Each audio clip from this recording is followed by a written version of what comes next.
karya-karya unggul di bidang pembangunan yang berkelanjutan didasari keunggulan moral, mental, dan intelektual untuk membangun peradaban bangsa. Universitas Bangka Belitung memiliki 5 fakultas yang terdiri dari Fakultas Teknik,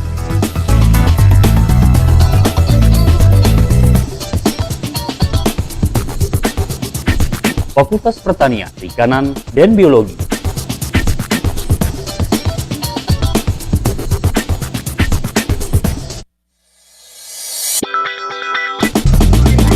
Fakultas Ekonomi,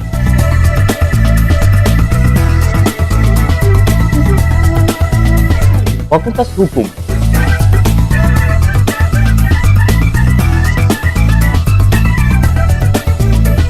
Fakultas Ilmu Sosial dan Ilmu Politik,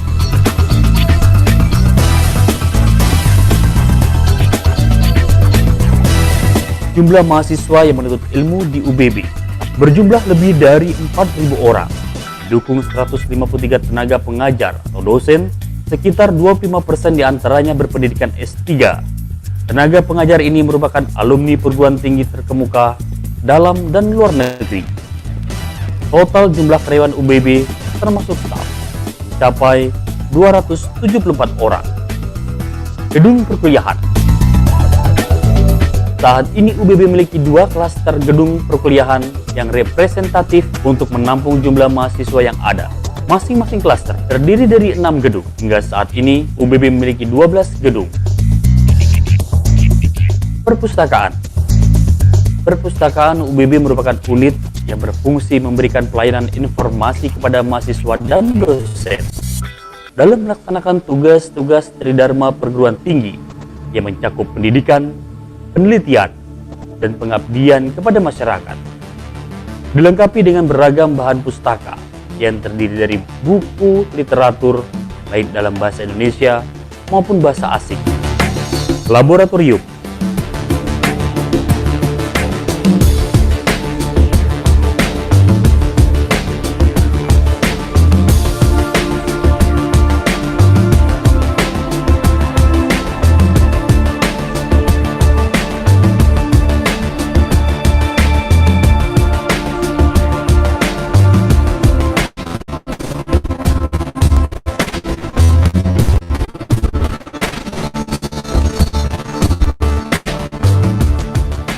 Sarana olahraga, guna menunjang dan mengembangkan minat bakat bidang olahraga, serta menjaga kebugaran dan kesehatan. UBB dilengkapi dengan berbagai sarana olahraga.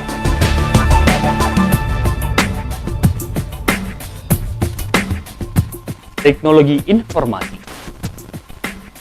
Menggunakan sistem jaringan terpadu atau wide area network antar fakultas dan rektorat serta beberapa hotspot yang telah digunakan pada masing-masing fakultas, sehingga dapat leluasa mengakses internet pada hotspot yang sudah disiapkan dengan sistem nirkabel. UPT Pusat Bahasa dilengkapi dengan laboratorium bahasa dengan peralatan mutakhir, sehingga diharapkan dapat lebih meningkatkan kemampuan para mahasiswa untuk bahasa asing. Kantin yang bersih dan rapi berada di tiap kampus dan menyajikan menu-menu yang bervariasi dengan harga terjangkau. Bus kampus.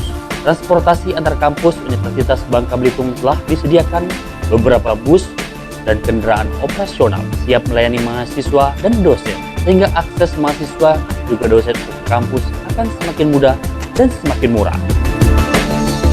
Kita yakin dan optimis bahwa Universitas Bangka Belitung ini akan terus tumbuh dan berkembang sebagai universitas yang diminati oleh para calon mahasiswa dari berbagai daerah. Dan kita juga optimis bahwa dengan sumber daya yang saat ini dimiliki, maka Universitas Bangka Belitung akan mampu mensejajarkan diri dengan perguruan tinggi lainnya di kawasan regional Sumatera dan khususnya di Indonesia. Dan kita optimis bahwa Universitas Bangka Belitung sebagai bagian dari perguruan tinggi negeri baru akan mampu menjadi daya magnet dan epicentrum baru bagi peradaban pendidikan di Provinsi Kepulauan Bangka Belitung dan di kawasan regional Sumatera. Oleh karena itu, dengan melihat animo mahasiswa yang cukup banyak datang dari berbagai daerah di Indonesia, kita semakin optimis untuk menjadikan UBB dan Provinsi Kepulauan Bangka Belitung sebagai hilir bagi peradaban pendidikan di Indonesia. Oleh karena itu, mari bergabung bersama Universitas Bangka Belitung, unggul membangun peradaban.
Apa enter?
Gejala yang sering tampak datang daun-daunnya menjadi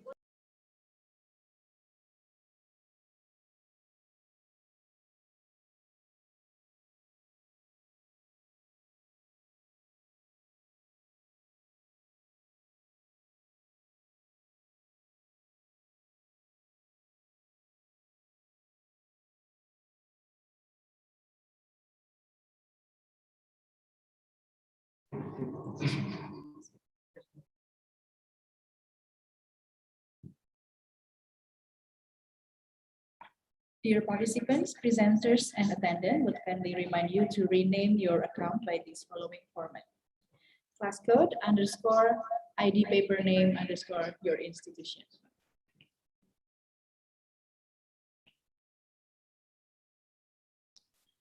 The Excellency keynote speakers, Associate Professor Dr. Oki Muraza, Profesor Taufik, Profesor Oki Karnarajasa, Profesor Mizri Gozan, and Profesor Jatna Supriyatna. Honorable Rector of Universitas Bangka Belitung, Dr. Ibrahim MSI, Vice Rectors, Dean of Faculty of Engineering as the host, along with the co-host, Universitas Tadulako, Universitas Maritim Raja Ali Haji, Universitas Jambi, Universitas Bengkulu, MIPANET, and Asian Federation of Biotechnology. Invited guests, deans, chairmen, and chairwomen, head of research institution and community service, development institution and quality assurance, heads of integrated service unit, heads of center studies, ladies and gentlemen. Assalamualaikum warahmatullahi wabarakatuh. Waalaikumsalam. Good morning, ladies and gentlemen. The committee are beyond glad to welcome you in this virtual meeting titled the Third International Conference on Green Energy and Environment, ICoGEE, and Seminar Nasional Penelitian dan Pengabdian kepada Masyarakat, Fakultas Teknik, SNPPM ke-5. Universitas Bangka Belitung 2021. My name is Nurvita Wijayanti, and I will be your Master of Ceremony in today's conference. So allow me to recite the rundown of ICoGEE 2021. The first is singing the Indonesian National Anthem, Indonesia Raya. Second, reporting speech of the head of Committee of ICoGEE and National Seminar. The next agenda is delivering speech of the Dean of Faculty of Engineering, delivering an opening speech of the Rector of Universitas Bangka Belitung, and reciting prayer. Ladies and gentlemen, let us solemnly listen to the Indonesian National Anthem, Indonesia Raya. Please be seated still.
The next agenda is the delivering speech. For the first speaker, I would like to invite Mr. Herman Aldila, MSc, to come on screen as the head of Committee of ICoGEE and National Seminar. Mr. Aldila, the screen is yours.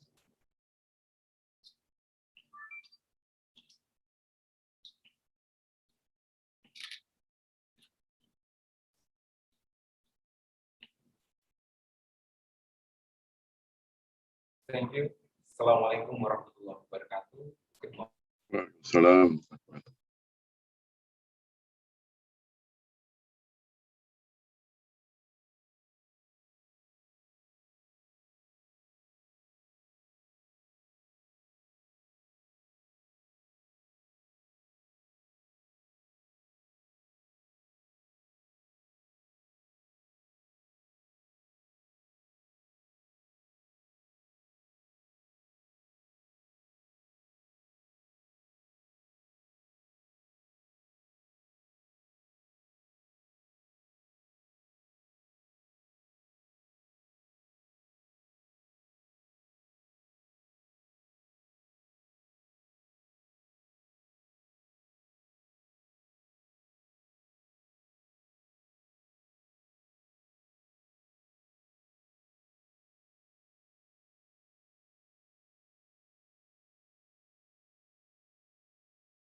Assalamualaikum warahmatullahi wabarakatuh. Waalaikumsalam. Good morning. The Excellency Morning. keynote speakers, Associate Professor Dr. Oki Muraza, Profesor Taufik, Profesor Oki Karna Rajasa, Profesor Misri Gozan, Profesor Jatna Supriyatna. Honorable Rector of Universitas Bangka Belitung, Dr. Ibrahim, Vice Rectors, Dean of Faculty of Engineering, Mr. Wahri Sunanda as the host. Along with the co-hosts, Universitas Tadulako, Universitas Maritim Raja Ali Haji, Universitas Jambi, Universitas Bengkulu, MIPANET, and ASEAN Federation of Biotechnology. Invited guests, deans, chairman and chairwoman, head of research institution and community service, development institution and quality assurance, heads and integrated service unit, heads of center studies, ladies and gentlemen. In 2021, the Faculty of Engineering, Universitas Bangka Belitung, again held an international conference through the third International Conference on Green Energy and Environment, with the theme Innovations of Science and Technology for Sustainable Development of Green Energy and Cleaner Environment. In holding ICoGEE in these years, cooperation with established with several partners from institutions and professional associations as co-hosts, Universitas Tadulako, Universitas Maritim Raja Ali Haji, Universitas Jambi, Universitas Bengkulu, MIPANET, and ASEAN Federation of Biotechnology. All articles on third ICoGEE will be published in the IF conference series Earth and Environmental Science Scopus Index. The third ICoGEE will be held virtually on September 29 to 30, 2021, representing several keynote speakers, include one, Professor Taufik from California Polytechnic State University, USA, two, Associate Professor Dr. Oki Muraza from King Fahd University of Petroleum and Minerals, Saudi Arabia, third, Professor Misri Gozan from Vice President of ICoGEE Indonesia, fourth, Professor Oki Karna Rajasa, Deputy Chairman of Earth Science, LIPI Indonesia, five, Prof. Jatna Supriyatna, Vice Chairman of the Belantara Foundation Indonesia. The number of articles that will be presented at the third ICoGEE is 127 articles spread from various countries such as Indonesia, Malaysia, China, India, Thailand, Spain, South Korea, Egypt, Cyprus, Vietnam, and Japan.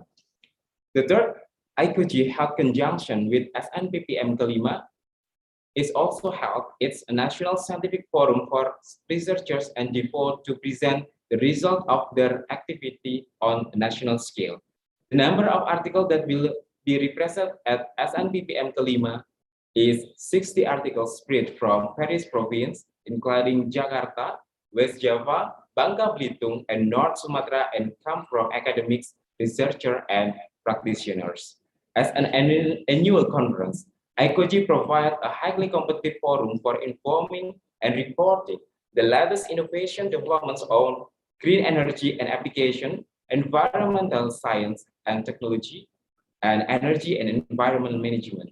The parallel session of conference can be the place for presenters to share their research results, exchange new ideas, information, and application related to the theory, design, development, implementation, testing, or evaluation in the areas of green energy and environment. This is our commitment that is continuously minded in creating, encouraging a productive research atmosphere, especially its contribution to sustainable development that environmentally friendly. On this occasion, we would like to thank the Counselor of the University Bangka Belitung who has supported this activity, and we express our highest appreciation to the Dean of the Faculty of Engineering for the dedication to supporting and accompanying us for the success of this event. We also to thank all these people who hardly work for this conference, including the authors, the editors, and the review committee. Especially, we express our gratitude to our keynote speakers, publisher co-organizers, sponsors, and individuals who have contributed to the event and success of this conference. Finally, Welcome to ICoGEE Virtual Conference 2020, and we hope all of you have a fruitful event. Wassalamualaikum warahmatullahi wabarakatuh. Thank you. Waalaikumsalam.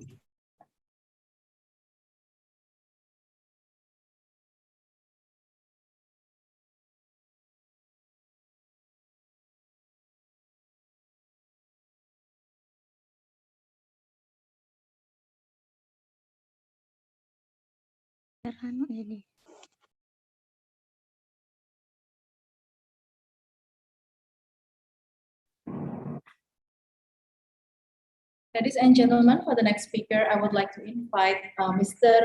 Wahri Sunanda, SD Magister of Engineering, the Dean of Faculty of Engineering, to deliver her speech. Mr. Sunanda, the screen is yours.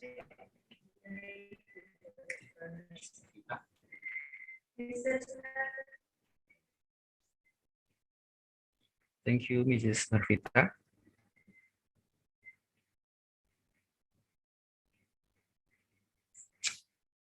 Bismillahirrahmanirrahim. Assalamualaikum warahmatullahi wabarakatuh. Waalaikumsalam.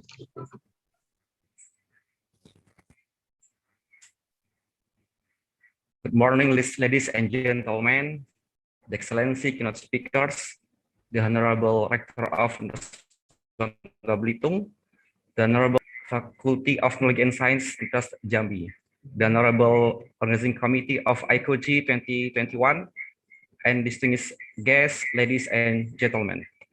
First of all, through this welcome speech, I would like to extend my sincere gratitude to all the committee members of ICoGEE 2021, led by Mr. Herman Algila, who have worked hard and smartly to hold the conference so that it has run very well.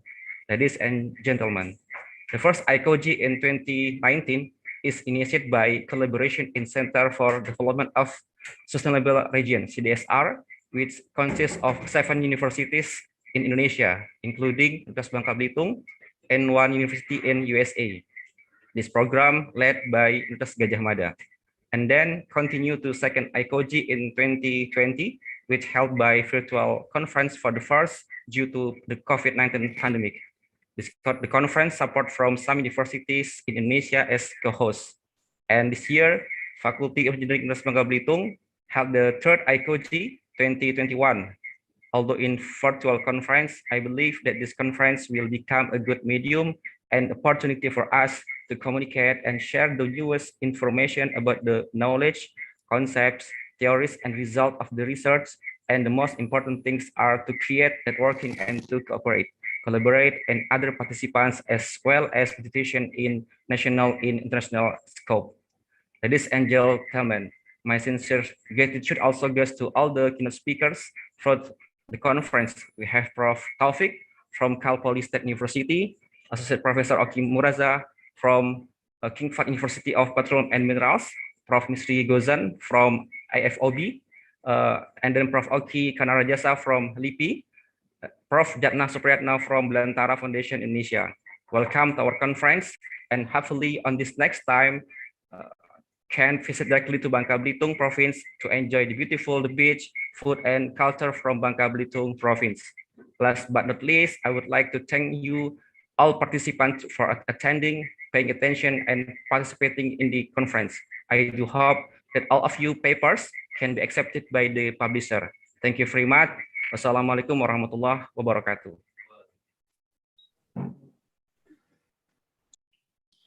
Thank you, Mr. Sunanda.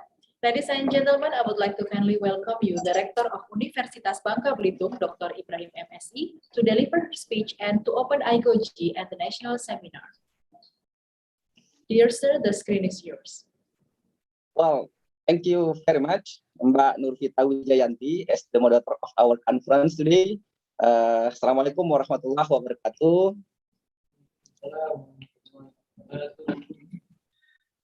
Let's say Alhamdulillah, thanks to God for everything that given to us. Because of the God's barokah, we can meet in this international conference.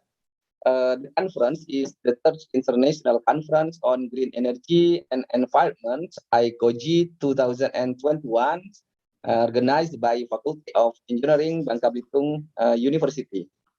And very good morning to all of you, especially to the keynote speaker from many institutions, both from Indonesia and also from various countries. I have to thanks for the special speakers today, the Honorable Professor Taufik.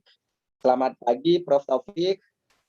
He is from Cal Poly State University, USA. Associate Professor Dr. Oki Muraza from King Fahd University of Petroleum and Minerals, Saudi Arabia. There is also our special guest, Professor Misri Gozan, the Vice President of IFOB Indonesia, Professor Jatna Supriyatna, Vice Chairman of the Belantara Foundation Indonesia, and thank you very much also for all the hosts of the conference, Universitas Tadulako, Universitas Maritim Raja Ali Haji, Universitas Jambi, Universitas Bengkulu, and also MIPANET and Asian Federation of Biotechnology, IFOB.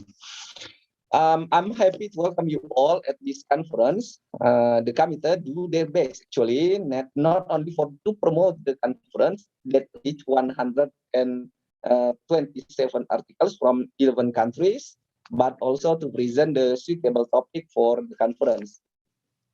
The main topic is about green energy and environment. And the subtopic of the conference is innovation of science and technology for sustainable development of green energy and cleaner environment. We know that today we have a big problem on how to develop the modernization in sustained ways and how to increase our empathy on green, clean, and sustainable method. We understand also that development in many countries are doing by ironic, not all of, but most of them, or at least maybe a half of them, by ironic ways, when the extraction and exploitation of resources shows are how the capitalism is taking far away from the idea of sustainable. Today, we learned also that the economic competition, trading war, investment, globalization, and the creation of economic model didn't really care about the impact of the competition. The debate almost are only focusing on the price, stock, and who get how much and in what rates. On social science, as my background from political science, we have discussed actually many theories on green and clean development, but we still have many problems, especially in Indonesian commodity extraction event. I don't want to discuss about the environment impact of tin mining as the sample in my short speech, but I believe that I guess that there will be some article which is focusing on tin mining in this conference. Innovation of science and technology will be a good point in the middle of debate on development, economic, engineering, farming, physics, biology, maybe also on social science. Yes, we realize that the idea of green energy and environment are relevant to many issues, cross boundaries issues studies, and will be able to approach from many perspectives. I do hope that the conference not only useful for academic discussion, but also finding many new insight which is contributive at the practical level. Well, the conference will be held today, and there are so many scholars will join in this conference. I'm happy to inform you that ICoGEE conference is the first conference that held by Bangka Belitung University that indexed by Scopus. So we thanks not only for the committee and the guest speakers, but also for all participants who have followed all the requirements of the paper, which will help us to make sure the quality of the conference. We think that your paper will be more readable, shareable, and also citable for many scholars and scientists by publishing in IOP conference series.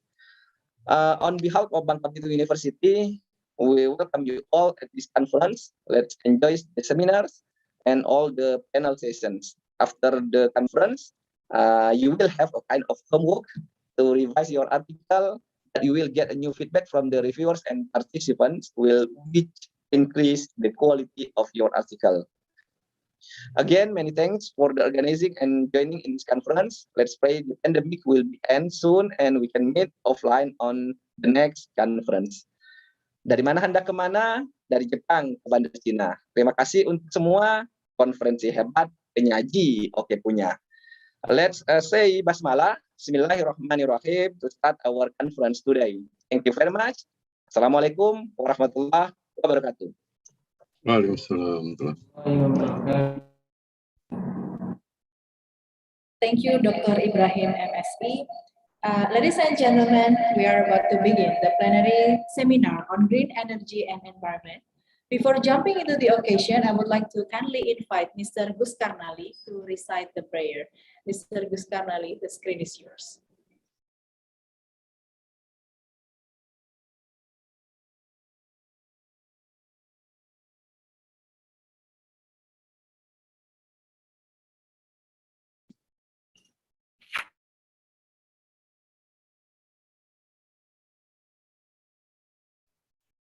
Test. Thank you very much for the opportunity today. Assalamualaikum warahmatullahi wabarakatuh. And good morning, everybody, ladies and gentlemen. Attention, please. Before we start our international conference on green energy and environment, ICoGEE and SNPPMFT 2021 today, let's say our prayers. Let us bow our head for a moment. Pray to God Allah Subhanahu wa Ta'ala so that our international conference can be precious to all of us. I will learn this prayer based on Islam religious, and those who are not Muslims, you are pleased to pray according to each of your belief. Bismillahirrahmanirrahim. Alhamdulillahi Rabbil Alamin. Wassalatu wassalamu ala asrafil anbiya wal mursalin. وعلى آله وصحبه أجمعين اللهم صل على سيدنا ومولانا محمد وعلى آل سيدنا ومولانا محمد في العالمين إنك حميد مجيد اللهم عائنا على ذكرك وشكرك وحسن عبادتك اللهم إنا نسألك رضاك والجنة ونعوذ بك من شهادتك والنار اللهم اغفر لنا ولوالدينا وارحمهما كما ربيانا صغيرا. In the name of Allah, the most merciful and beneficent, all praise to be Allah, the sustainer of all the world. Peace be open to Muhammad, the messenger to Allah. Glory be unto the we have no knowledge except that which thou have taught us. Indeed, they are the all-knowing, that always.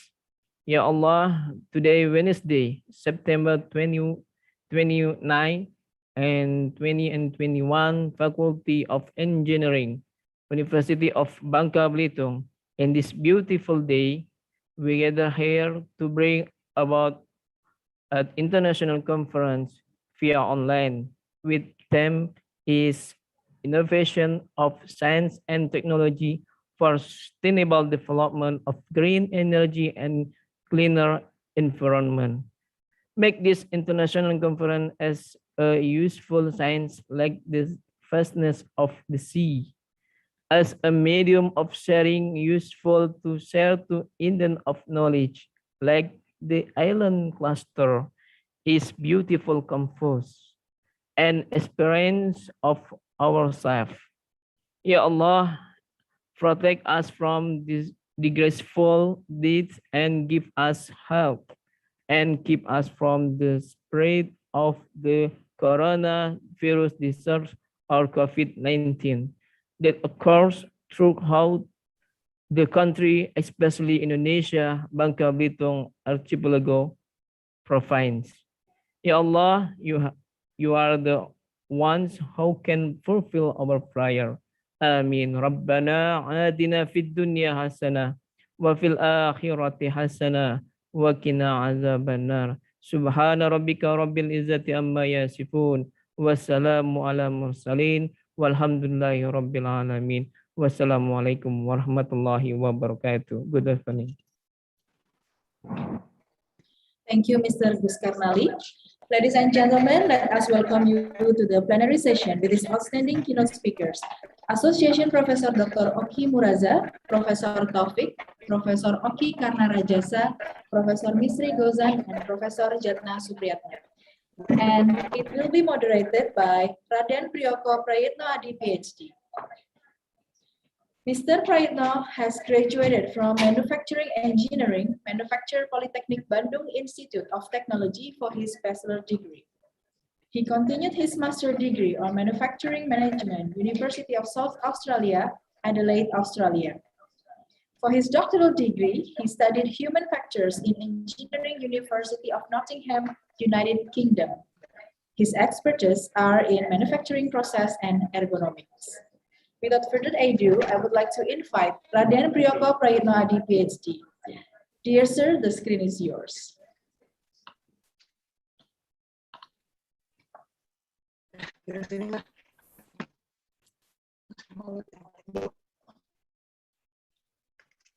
Hello.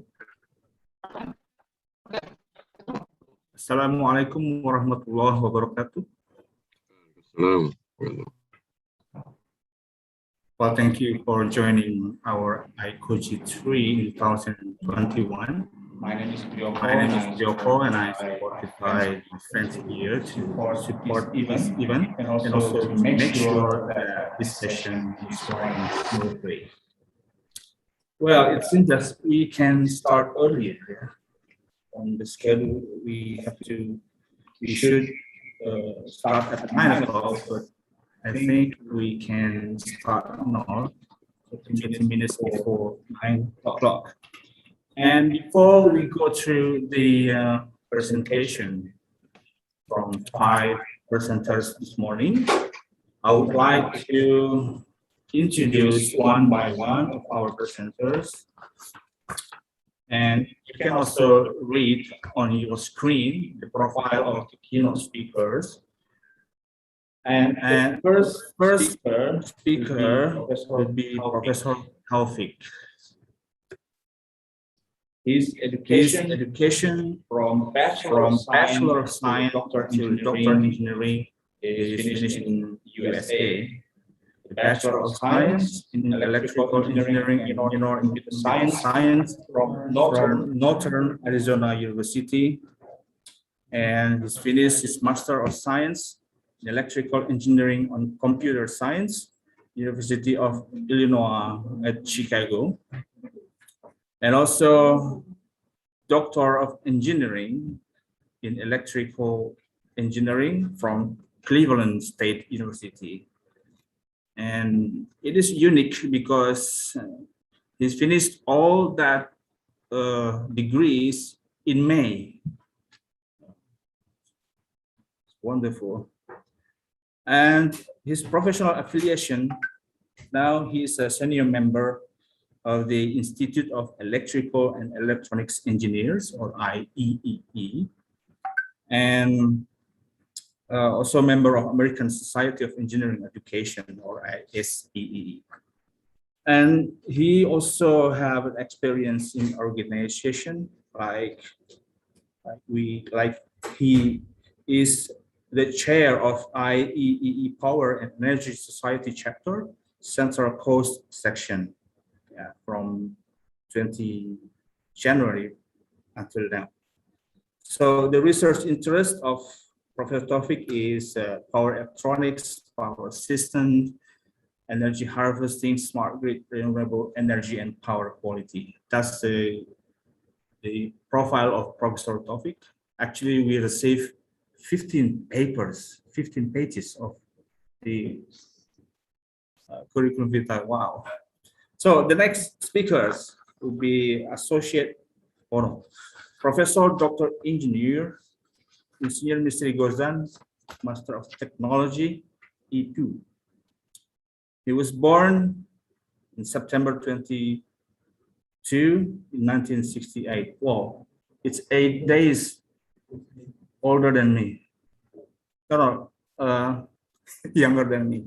So his education is finished his Bachelor of Engineering in Gas and Petrochemical Engineering at the Universitas Indonesia, and also got the BTech Chemical Engineering in 1993.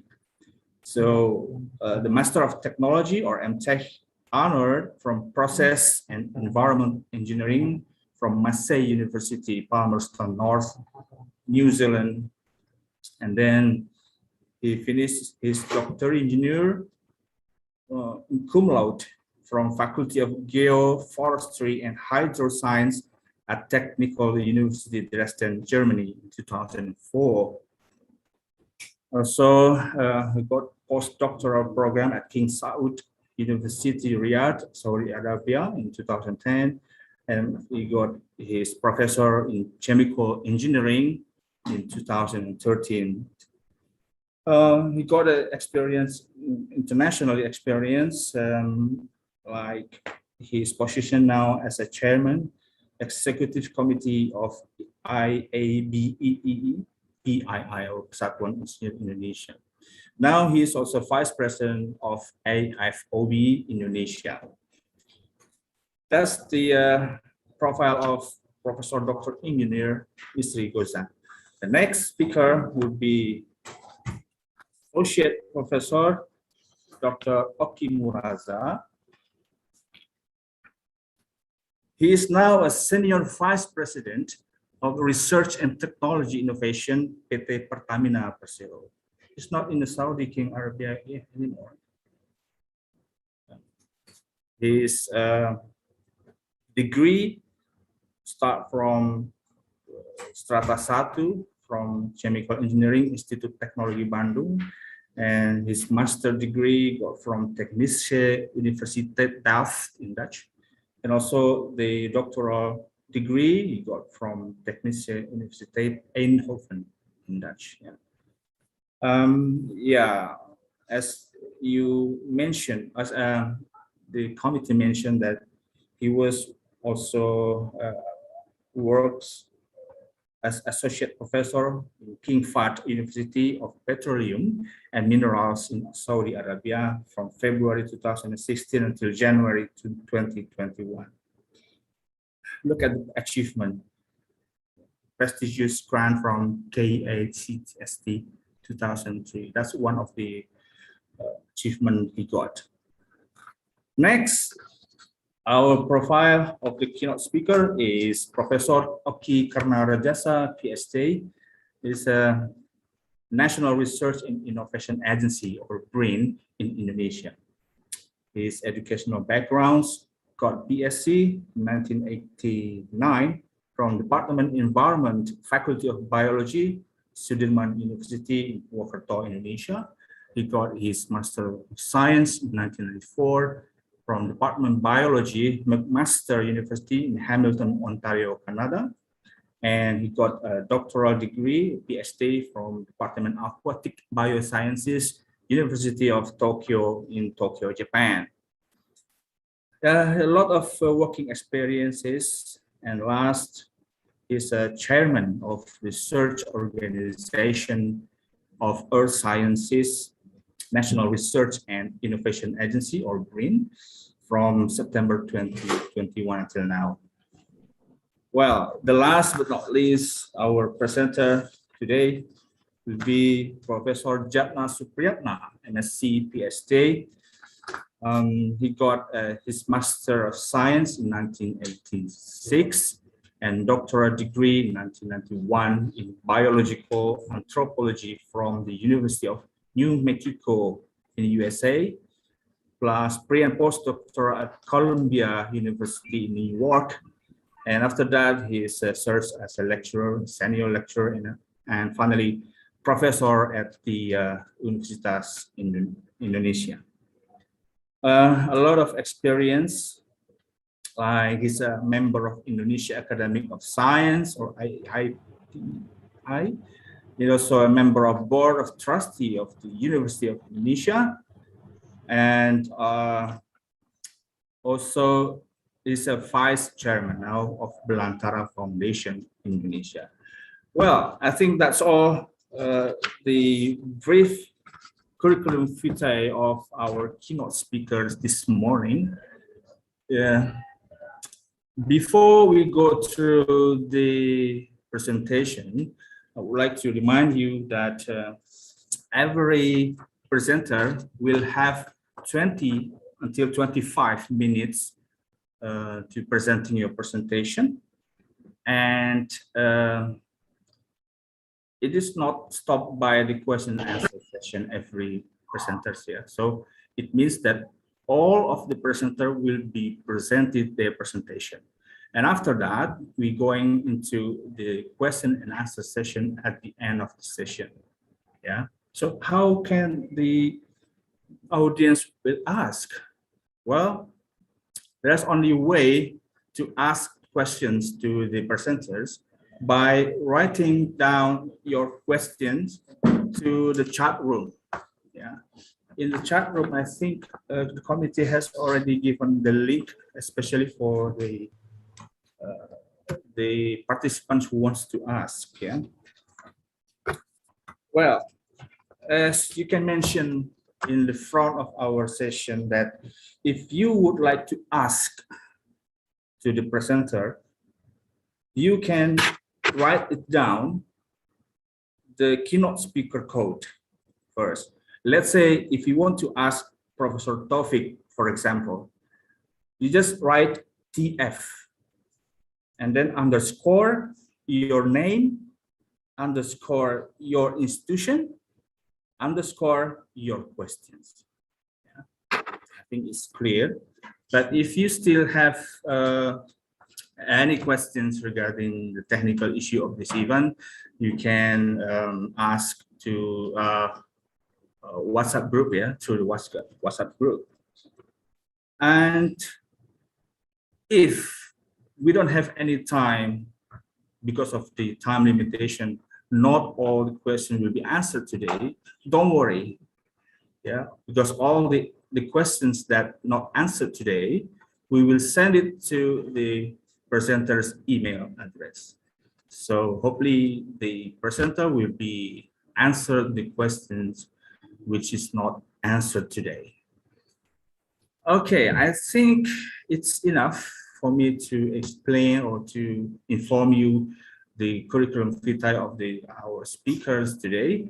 And we can start now from the first presenter, Professor Taufik. Now I would like to hear from you, Professor Taufik. Are you ready there? Inshallah, yes. All right, Alhamdulillah. So don't forget that every single keynote speaker has 20 to 25 minutes. Yeah. All right. Okay, Professor Taufik, I think the screen is yours now. All right. Bismillahirrahmanirrahim. Assalamualaikum warahmatullahi wabarakatuh. Salam. I'm going to share the screen first. Let's see if it works. Hopefully it does. Okay, can you see it or is it? Yes, it's clear. Yes, it's clear. Okay, great. Okay. All right. Thank you for a very nice introduction. It's an honor to be here, giving the opportunity to share my interest, my passion, which is mainly on electricity, DC electricity. That has been my research interest since 2010, and I've been sharing this idea to many in many venues, many universities, and again, it's an honor to be able to also have the opportunity to share in this conference. So thank you. Again, my name is Taufik. I am currently a faculty member, Electrical Engineering Department at Cal Poly State University in the USA. All right, that's, let me use the pointer here. There, you can see the pointer, yes? Okay. The outline of my presentation, I would first start with why DC as opposed to AC. What is DC House project and components of DC House, and then I'll go over some recent status of the project, and then an example using off-grid electrical system, and as well as future houses, and I'm going to close it out with summary. All right. First, why DC? I'm going to try to explain the reasons, several reasons why DC. Very first one is the increasing numbers and uses of residential DC loads. That's one of the main things that we have witnessed the past decade or so, right? How many of you, have a smartphone right now? I would say every single one, right? Maybe more than one, right? And every smartphone, right? Inside the smartphones, right? The electrical systems or the electronic system inside the phone is running on DC. When you charge the phone to the wall, right, it's actually charging a battery, and battery is operating in DC, right? So smartphones is a good representation of DC load that has become very prevalent these days, right? And as you can see, the number of smartphones, this is all the way to 2021, the number is staggering, right? It's 2 billion units of smartphones in the world, right? Another example of a good DC load that we've seen more and more these days is the LED lights, right? 10 years ago, it was very rare that we saw, DC LEDs, but nowadays, you'll be at a disadvantage if you are not using LED lights. And as we know, LED lights runs on DC, even though you plug it into AC system, but internally it works on DC. Same thing with tablets, and you can see the increase in the number of LED lights, as well as the cost that keeps coming down, getting cheaper, so more people can afford, right? And the same thing with tablets. Point is, right, the number of DC loads in our house will be increasing and will keep increasing. Now, if you look at just one device, yeah, the power is not that big, right? If let's say, this is on the low side, let's just say that every smartphone you charge it with USB, let's say on average USB is 5 volt and drawing 1 amp, and you charge it for 1 hour, and then there are 2 billions in the world. If you look at just 5 times 1 times 1, that's not bad at all. But if you multiply it by the number of the units around the globe, look at the number there. It becomes huge, right? 10 gigawatt hour of energy being used by just smartphone. Imagine, LEDs, tablets, and guess what? This energy is being processed through DC internally. Right? That's one reason. Another reason, we've been seeing also this technology that has been, fastly developing is called USB Type-C. Right? More and more laptops, smartphones are, running or having the interface with USB Type-C. And as a power person, somebody whose background's in power, I'm more interested in one of the features of USB-C. There are many features, great features, but one of the things that caught my eyes is this one right there. That in the future, the target power of USB is 100 watts. Right now, it's not much. Right now, it's probably around 20, 25 watts. But imagine if USB-C can deliver 100 watts. Can you imagine how many DC loads it can handle? Right? If that's the case, then we don't really need AC wall plug, for example, to power TV, to power laptop, and so on and so forth, right? And here's some statistic that I ran a few years ago in the US. Of course, here we see the mix, right? A percentage of AC loads and DC loads in our house in the US on average or typical house. Mostly TV, laptops, and desktops, those are DC. And you can see the percentage is about 20% back in 2000. Fast forward to 2018, you can see the percent is increasing to 30%. And I would predict that this number, the percentage of DC, is actually higher in developing countries, right? Why?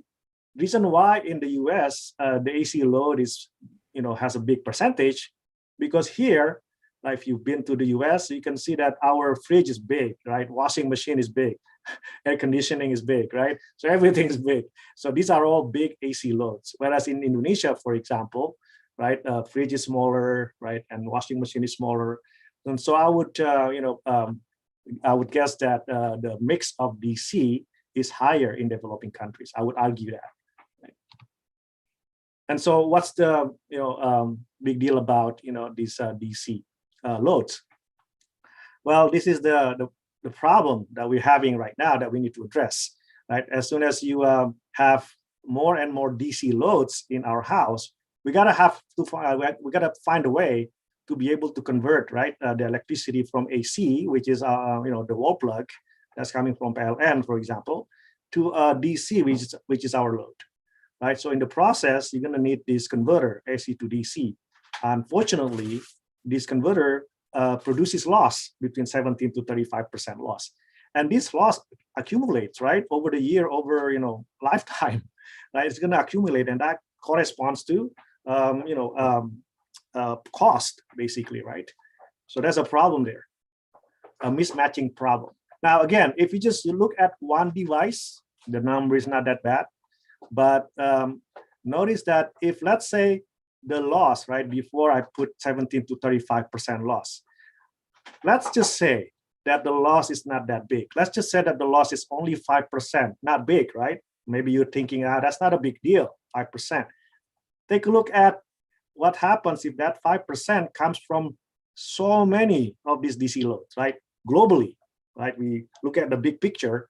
Then if let's say that a tablet, right, consumes on average 12 kilowatt hour per year, and there's 760 million tablets in 2016, do the math, right? You multiply this and you got energy being used, and then 5% of that is a loss, right? And that becomes, look, 480 gigawatt hour per year. That 5% from one device, not big, but when you put 760 million devices, that becomes 480 gigawatt hour per year. Same thing with smartphone. And I'm only putting two examples. There's more, but from these two examples, if you add them up, like the 5% loss represents 12 units of 10 megawatt power plants operating 24 by 7 for the entire year. Now we're not talking small anymore, right? When the amount of loss is comparable to having 12 power plants, that's not small, right? And moving on, solar panels is another DC source that has become very popular the past 10 years or so. And as we know, solar panels puts out DC. So now if we have a source that's DC, loads that are also DC, then the most logical way is to convert from DC to DC. What we have right now is, as some of you know, from the solar panel, we invert it to AC, right? To be able to be connected to our house. And then right at the point of connection to the loads, we convert that AC back to DC, and then another DC to DC. In the process, you're going to have more losses, right? Not good. Right? Very lossy, it's not efficient. So, and then another reason why DC have to do with renewable energy, right? Ironically, areas that have a lot of potentials for renewable energy, unfortunately, for now, they have not tapped into these energy sources, in the optimum way. So we can help by, developing technology that can improve utilization of these energy sources, small or big, right? And you can see here's a picture of Indonesian islands, right? You can see most of the islands are still dark. So we need to be able to develop technology that could help increase access of electricity through renewable energy. So the point is, if I could put one smile on this kid's face, that would make my day. And that could be done, for example, through the technology that I've developed since 2010. Right? All right, so when it comes to residential DC electricity, DC House has been initiated in 2010. It's called DC House Project. And the initial goal is to develop alternative solution to existing rural electrification technologies, which is using directly DC electricity with DC loads. So no intermediate AC. and thereby providing seamless integration of one or more small scale. So the focus here is small scale, not big scale renewable energy sources, right? We've already have technologies that make use of big scale renewable energy, such as wind farm, hydropower, micro hydro, wind farm or solar farm, sorry. But many of the sources are small scale. And it's too bad that we are not using those in the most optimum way, right? A lot of waste, right, of not being able to use. So it's too bad. So that's why we can improve this by having an alternative solution to be able to utilize those. And it's a bottom-up approach to rural electrification. So on a small scale, it could be a solar lighting box, as simple as solar lighting box. Residential scale, it could be a standalone of the grid house, and then on a bigger scale, it could be a network of DC houses. And when it comes to, again, rural electrification, the alternate solution of rural electrification, my philosophy is that one size doesn't fit all, right? For some regions, yes, micro hydro might fit in very well, but for some others who do not have, big rivers, they only have small water streams, then maybe we need alternative technology such as DC house to help them tap that small energy sources, right? So I'm not going to go over these features, but there's different features of DC house. Simplified diagram of the DC house project. You can see the three components of the project. You have the generation side on the left, then you have the interface component in the middle, and you have the load itself on the right. And these are all DC. And the key technology is how can we combine small scale, not big scale, small, right? Watts, tens of watts, small but many. Combine the energy into one single DC bus, and that sounds easy, right? But it's not. Trust me. And you combine them using this converter that I call miso, like a miso soup, like the Japanese miso soup. But miso stands for multiple input, single output, right? And that's feeding into our DC house. They are run all on DC, strictly DC, no AC. And so recent status, we developed the technology since 2010 on all three sides, right? You have the generation, interface, and loads. On the generation side, there are many ideas, and the audience, feel free if you're interested to contribute to this to this effort, right? The key word here is small scale. I'm not really interested in big scale. That's already done. I'm interested in low scale, small scale, such as this technology, right? I had this idea a long time ago, but then some people in Europe, they already built this or make this as a product, where you have this portable nano hydro, you can say. You can put it in a pocket, and then as soon as you see a small water stream, you can just dip it into the water, and it creates electricity, right? Small, but if you combine many, it becomes big, right? Same thing with this play park generator. So we've developed this at Cal Poly, right? Kids can play the swing, can play the seesaw, they can play the merry-go-round, and in the process, we could generate power, and we already proven that this works at Cal Poly. Not much, but still works, right? Still generates some energy.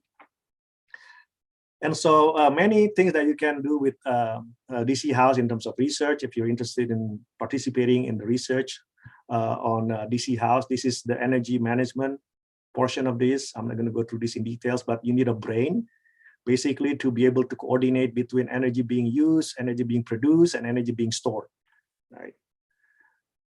Quickly, another recent status is that, remember the MISO, the key technology, right? That's the key technology. You have to be able to combine smaller sources into one. And alhamdulillah, after like several years, maybe 7 years, we found a key to the solution, and I received a US patent on this technology right there.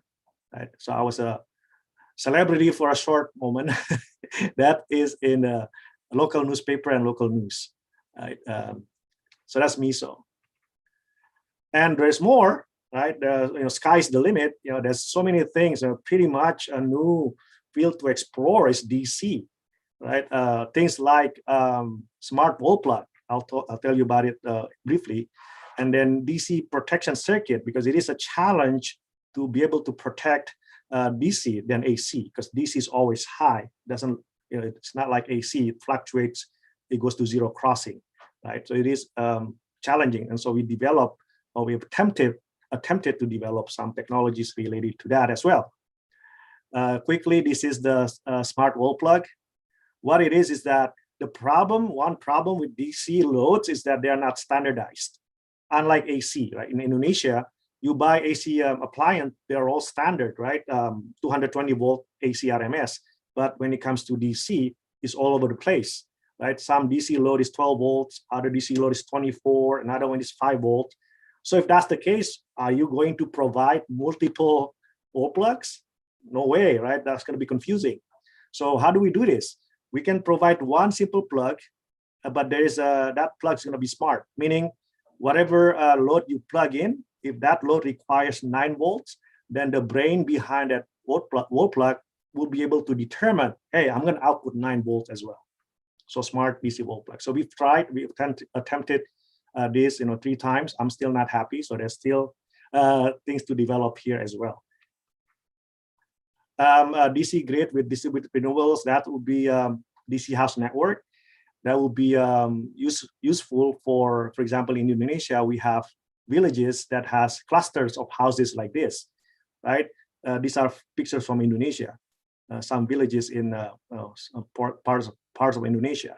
So you can see if the houses are close by, forming a cluster, it would be nice to be able to network, right, the DC house here. And here's the picture of it right there. So every single house can exchange power, right? That's DC centralized DC bus. Every single house is DC house. And here's the comparison between conventional technology, micro hydro, solar farm, wind farm, and so on, compared to the DC house solution that I'm offering.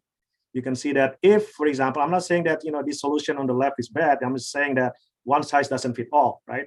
And if you use DC house, my claim is that it is more reliable, right? For example, here on the left with the conventional technology, if the source, which is a big source, is down, then the entire village is down or blackout. Here, right, if one source right there is down, then everything else is still on, and this house is still on as well because it can get its energy from its neighbor, right? And so on and so forth. There's more to it, but since we are time limited, I'm going to skip ahead.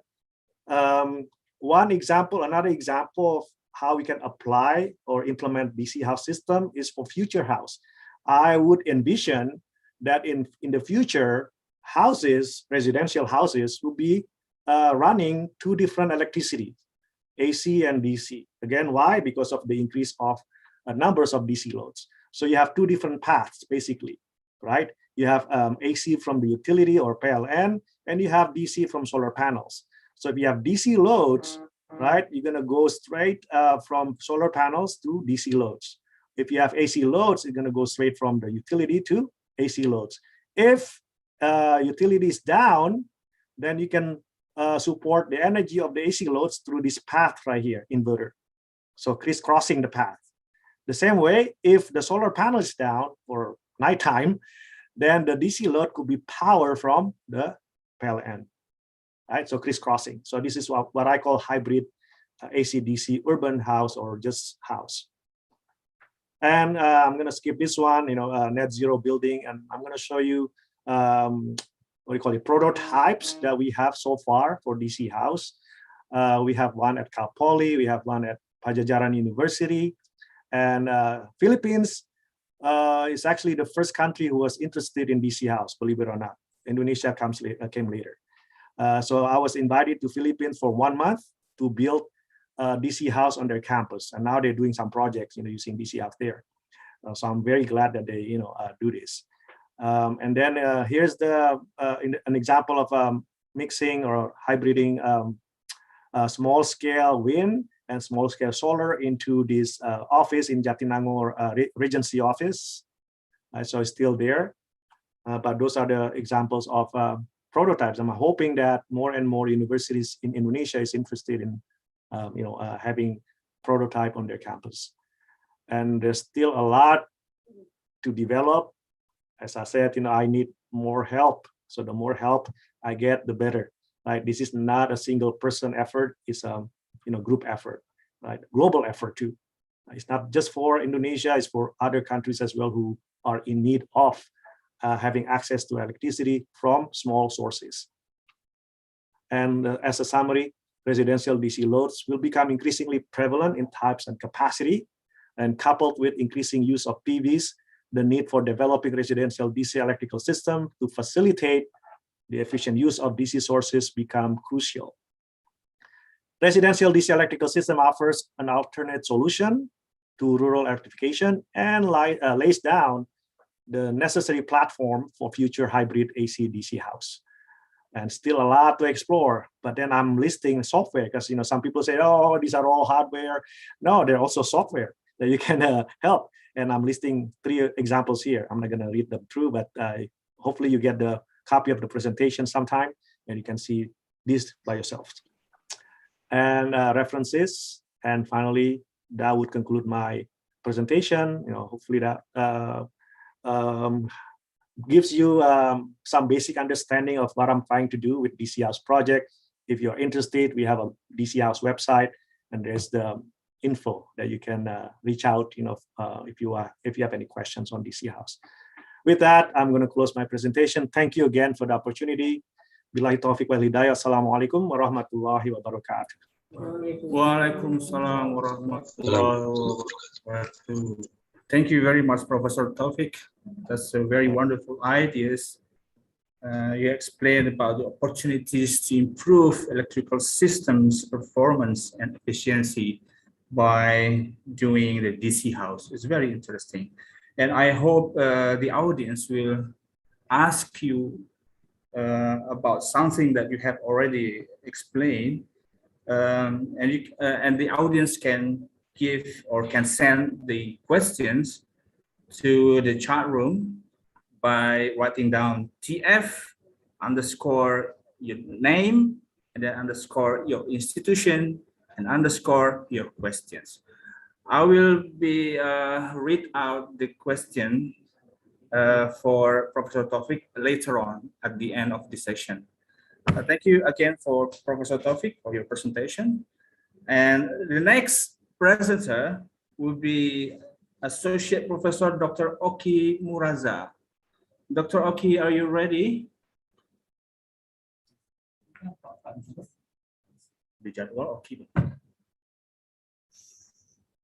Okay. I think there's a misunderstanding this. For the second presenter would be Professor Dr. Engineer Misteri Gozan. Yeah. Professor Misteri Gozan, are you there? Yes, I am. Good morning. All right. Yes, good morning. Thank you. Thank you. All right, now it is your turn now. And Professor Dr. Engineer Misteri Gozan and Tech, the screen is yours now.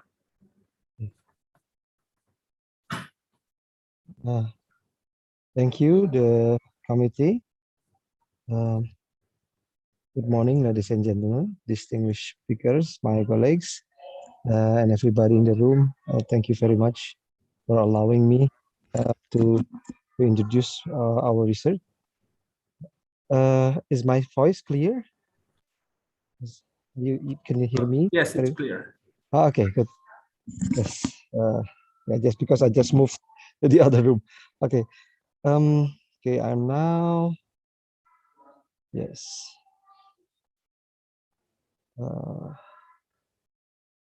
Yeah. Okay, now I can present my PowerPoint. Yeah. Today I would like to introduce our research group's results, the production and purification of furfural from oil palm empty fruit bunch. This has been done. This research has been done since 2016. Our group has been working on production of levulinic acid, furfural, diethanol, and formic acid. But this topic is only for purification of production and purification of furfural from oil palm empty fruit bunch. If you, for those of you who are not familiar with the empty fruit bunch. This is on the right side. This is the fibers of the what we call it tangkos, or in English empty fruit bunch. This is the fiber, and if you do the hydrolysis, then it's result with the hydrolysate, which contain a lot of sugars residues, and also this is the cellulose residue with the solid, which is a solid waste. So we know that Indonesia and Malaysia are among the biggest CPO production producer in the world. In fact, they are the biggest two in the world. So, and the number of the amount of CPO production keep on increasing. And this we can see here that the production is very high. It's about 60 million ton every year in this year, and I think this has become more. If you see here, it's already 75 million ton in this year. And there are also this, while this keep on increasing, because this is a huge scale business. For Indonesia alone, it's about 20 to 32 billion US dollar. And we have in Indonesia about 17 million hectare, and Malaysia, I'm sorry, it's a bit scattering here. Malaysia is about 6, sorry, I have to switch off my handphone. Okay. And there are also some environmental issues that we have to bear, we have to solve. One is that we have to reduce waste to almost zero. If we can, if we can deal with the solid waste treatment, solid waste of this empty food bunch, then we can reduce the waste to almost zero. So if we can use it as the fertilizer, of course, then it can increase the soil fertility. Or we would like to also to, but there are also some other issues like that the CPO plant, the oil palm industries are not very clear about this fertility issues and soil fertility issues. But of course, there are also greenhouse gas effect issues surrounding the oil palm. But then if we can deal with this solid waste, then we can deal with these issues as well. There's also some other issues as social and economic issues, but I don't want to go too far to this issue. Now we see here the mass balance of the oil palm production. If we have fresh fruit bunch 1 ton, for example, then we end up with the empty fruit bunch around 23 to 28% of empty fruit bunch. This is quite a lot, and the same amount. And in fact, it is the same amount with the CPO production that we produce. So it's about 1 to 1 or 1 to 2 the ratio of the empty fruit bunch to the CPO production. So let's say that we have production 75 million ton this year, then we have also about the same amount if it is not more than that. The composition is very, we know that the empty fruit bunch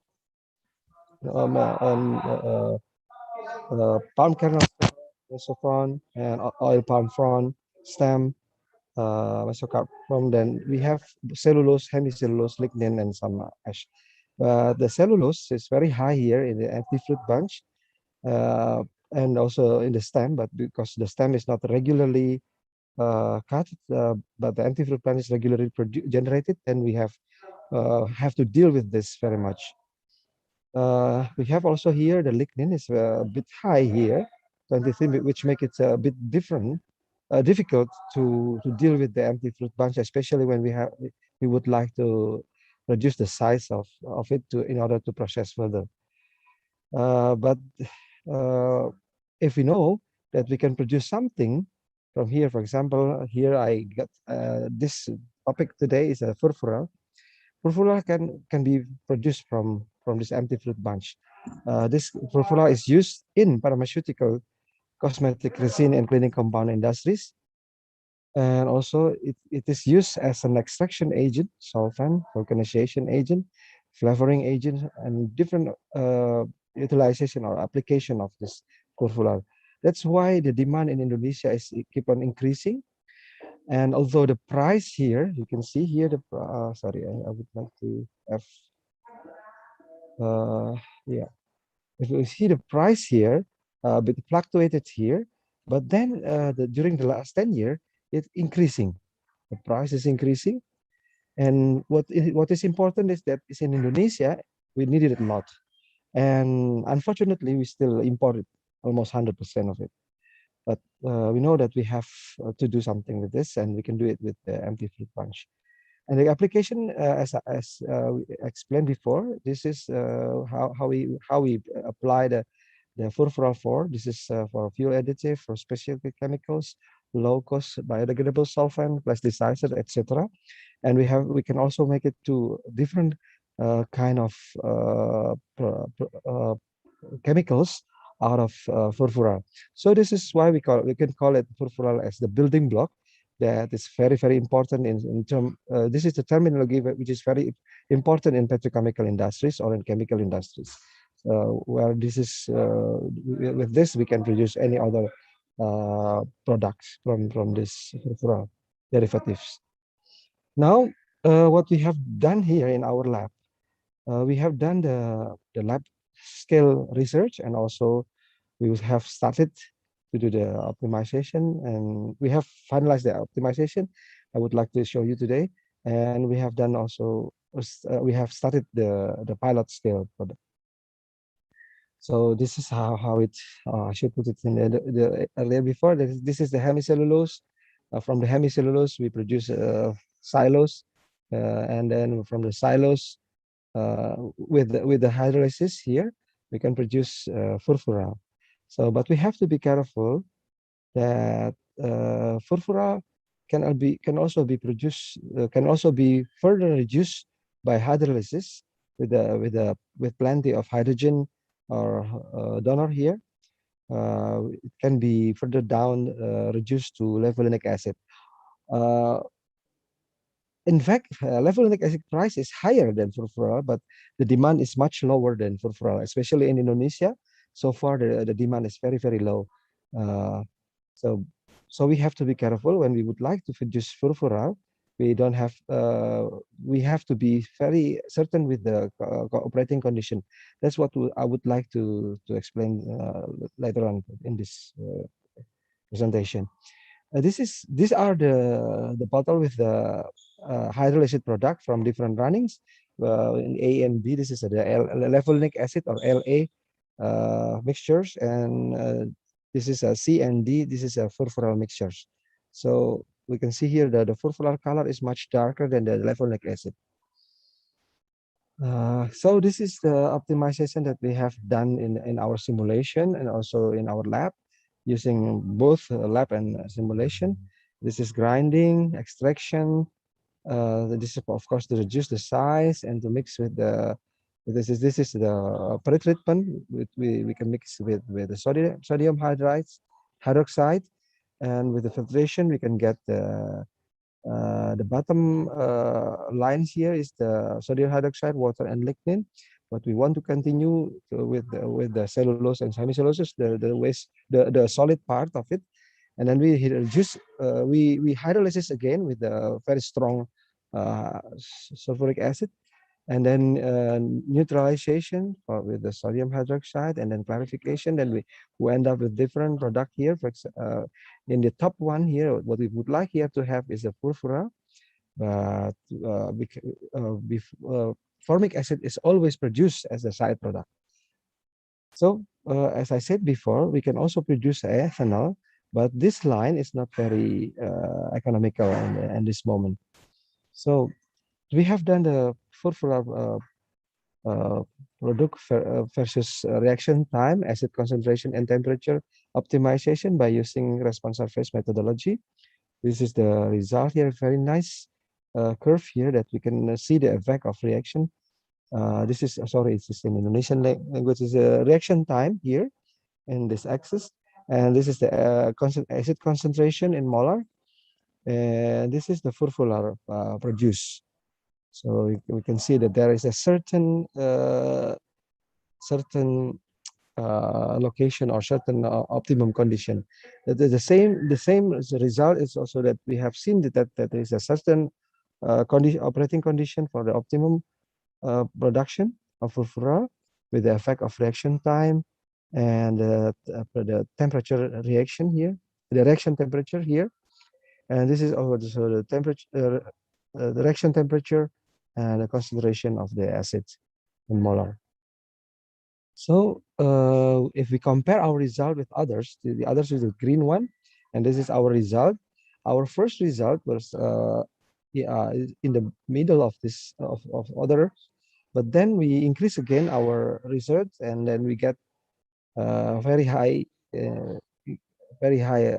yield here, 24.5% from the hemicellulose. It means that we have done the optimization, that we use more, we can use hemicellulose, we can produce furfural out of hemicellulose more than the other research. And from the point of view of raw material, this is 5%, and it's it's a little bit slightly lower than what Raman and Gananso in 6 years ago found. But this is okay so far because we got the higher hemicellulose yield, furfural yield from the hemicellulose. We have done also the single factor effect curve on furfural. This is again congruent with the. This is to confirm the result from the double from the response surface methodology. Then to optimize again, we have done the kinetic studies to be very sure about the optimization. Then we did the kinetic studies that we have published in this paper. If you like to see it, then you can go to this paper. And this is the first we did the separate kinetic model for furfural and lefulinic acid, which is silent furfural and resinification products.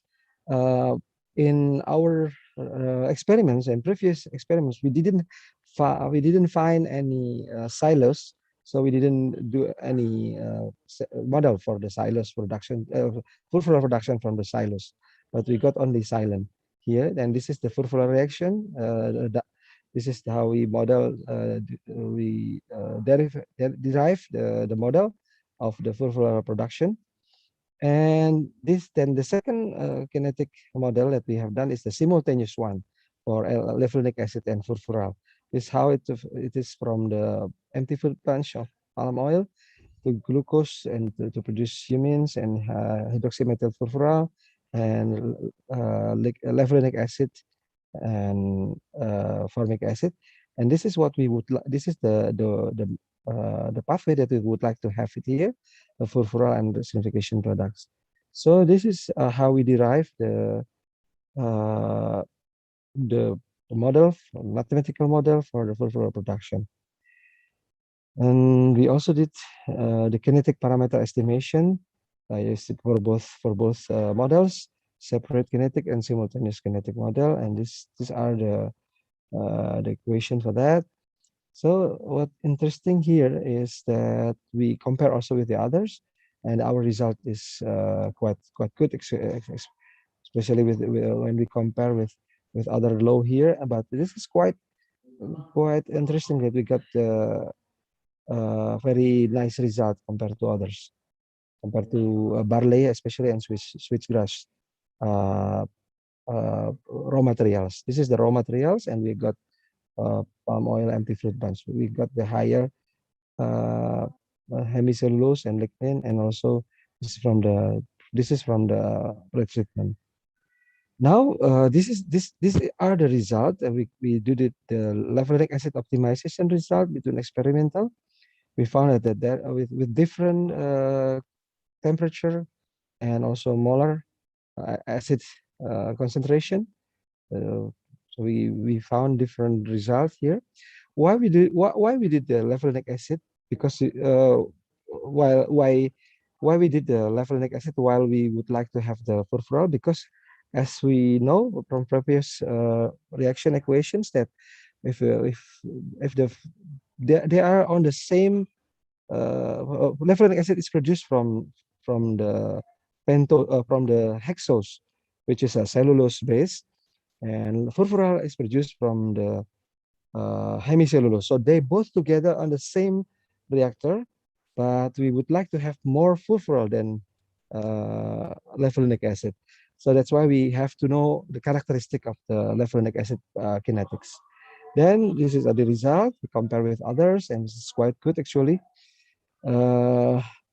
The activation energy and the acid reaction order is yeah, quite similar to the acid reaction order is a bit different in this one, but the other one is quite good result. So this is the kinetic parameter for levulinic acid production as well from our result, and we compare with others here. So this is the furfural optimization results. So we see here different temperature, different molar has a different furfural production. But if we see, it's very easy here. This 1, 2, 3 is quite good. But actually, this part is more the model is quite fit with the experimental data. This is the model. The line is the model, and the dots are the experimental data. So if we do this together, we compare both curves, then we see that with the same with the operating condition, we can get see here the block here is the the block is the levulinic acid.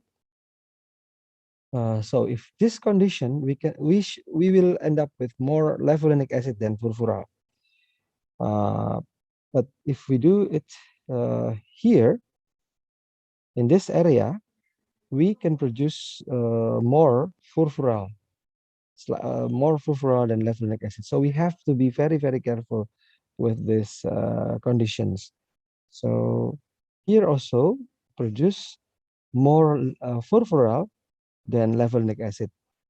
So with this, I can say that this is very good for the furfural, and this is all 20 minutes.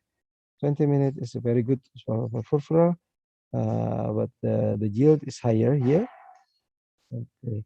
So we choose here. We did the calculation again for production and levulinic acid production with the separate and simultaneous. We compare between separate and simultaneous, and also the acid reaction order.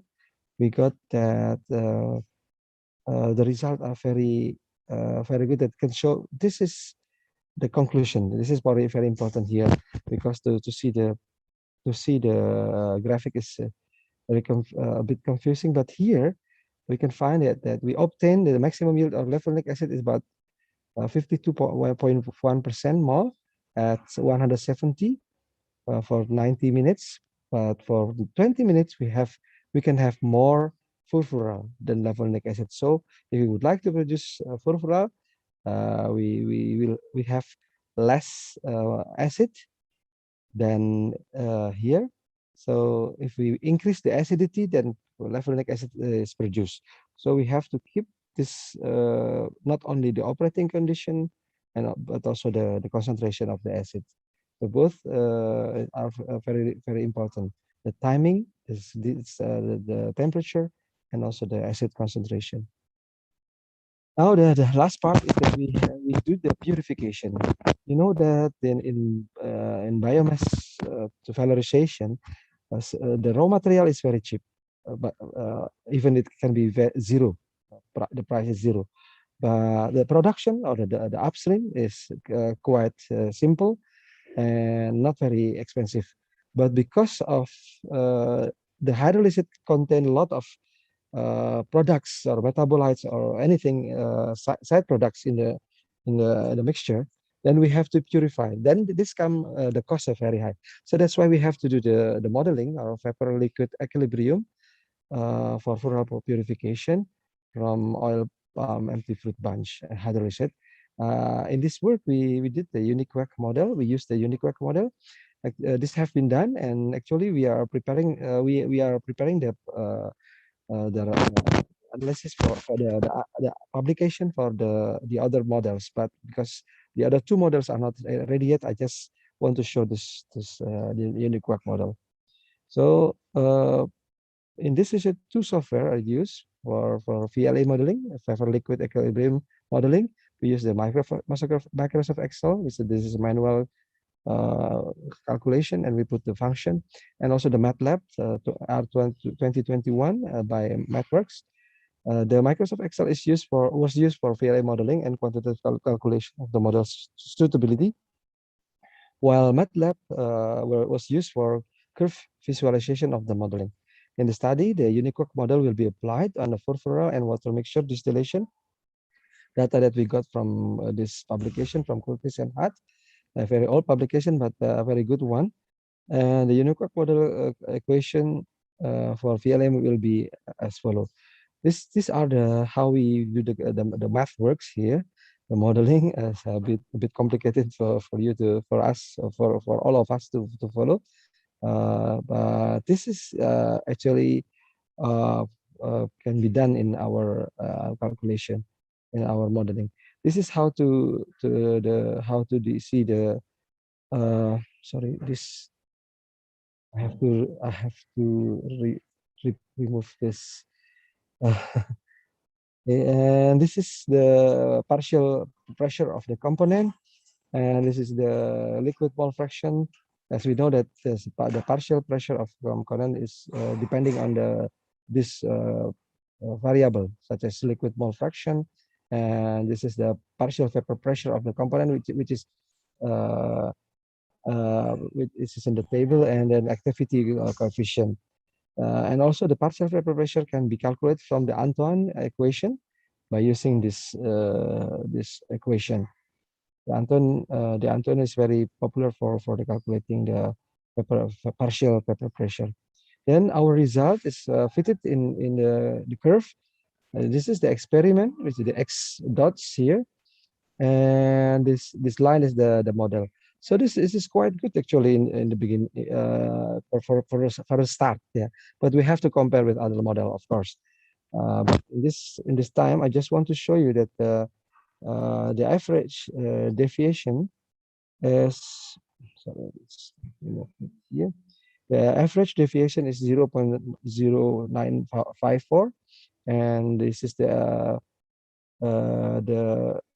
root square values calculated by UNIQUAC model is very low here, but this doesn't matter because mostly people use this average deviation as the parameter to see if the model is quite good quite fit to the experiment. So if we for example here we compare the UNIQUAC average deviation comparison that have been used by other researchers, that our result is very good actually with the others there.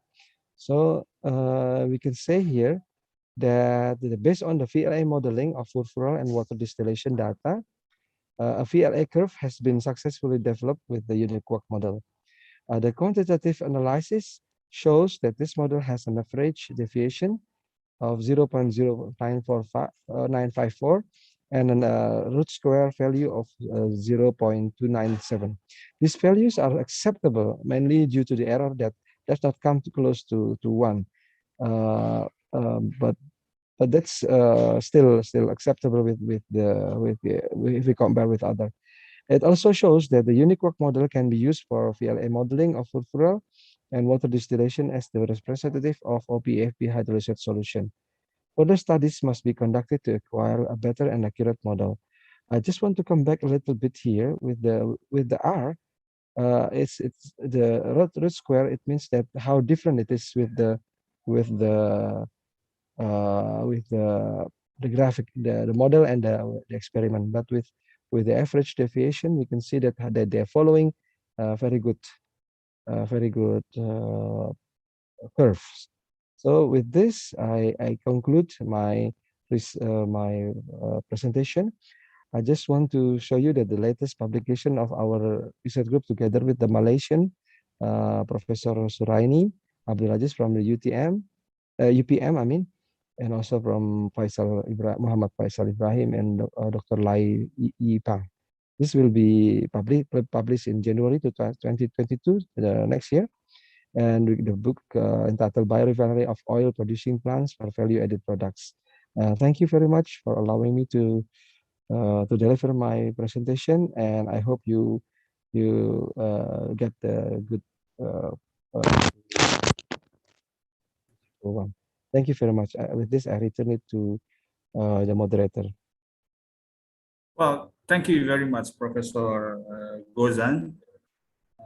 It's always interesting discussing the application of something like biomass in our daily human needs. We are talking about the optimization of food fuel. Yeah? So for the audience who wants to ask Professor Gozan, you can write down through the chat room with the format of MG _ name _ your institution and _ the questions. So I will read out your question at the end of the session for Professor Gozan. Thank you again for Professor Mr. Gozan. And then we'll hear the next presenter is Associate Professor Dr. Oki Muraza. Dr. Oki, are you there?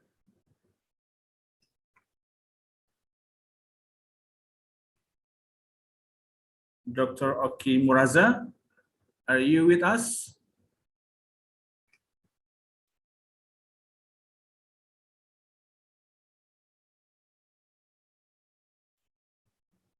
Again, Professor Oki Muraza, are you ready to giving a presentation?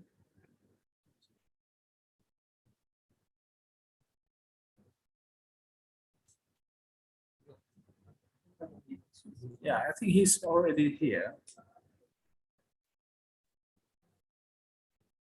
Okay, Professor Oki Muraza, are you ready to giving a presentation? Yes, Pak.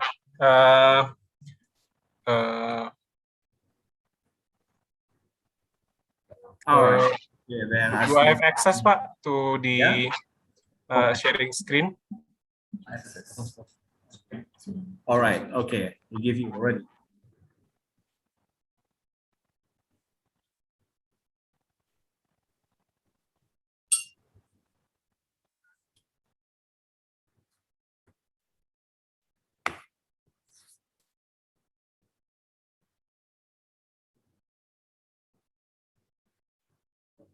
Okay, now Professor Oki, the screen is yours now.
You are still muted, Professor Oki.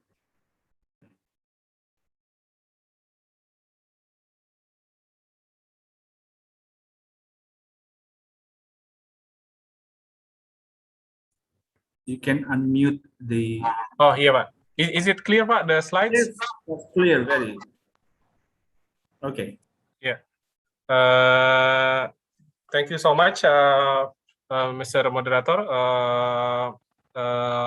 Ladies and gentlemen, good morning, everyone. My name is Oki Moraza from Pertamina Holding from Research and Technology Innovation. This morning, please allow me to share some of our activities related to the green energies. I will pick two topics. The first one is the geothermal, and the second one is the bioenergy. Yeah.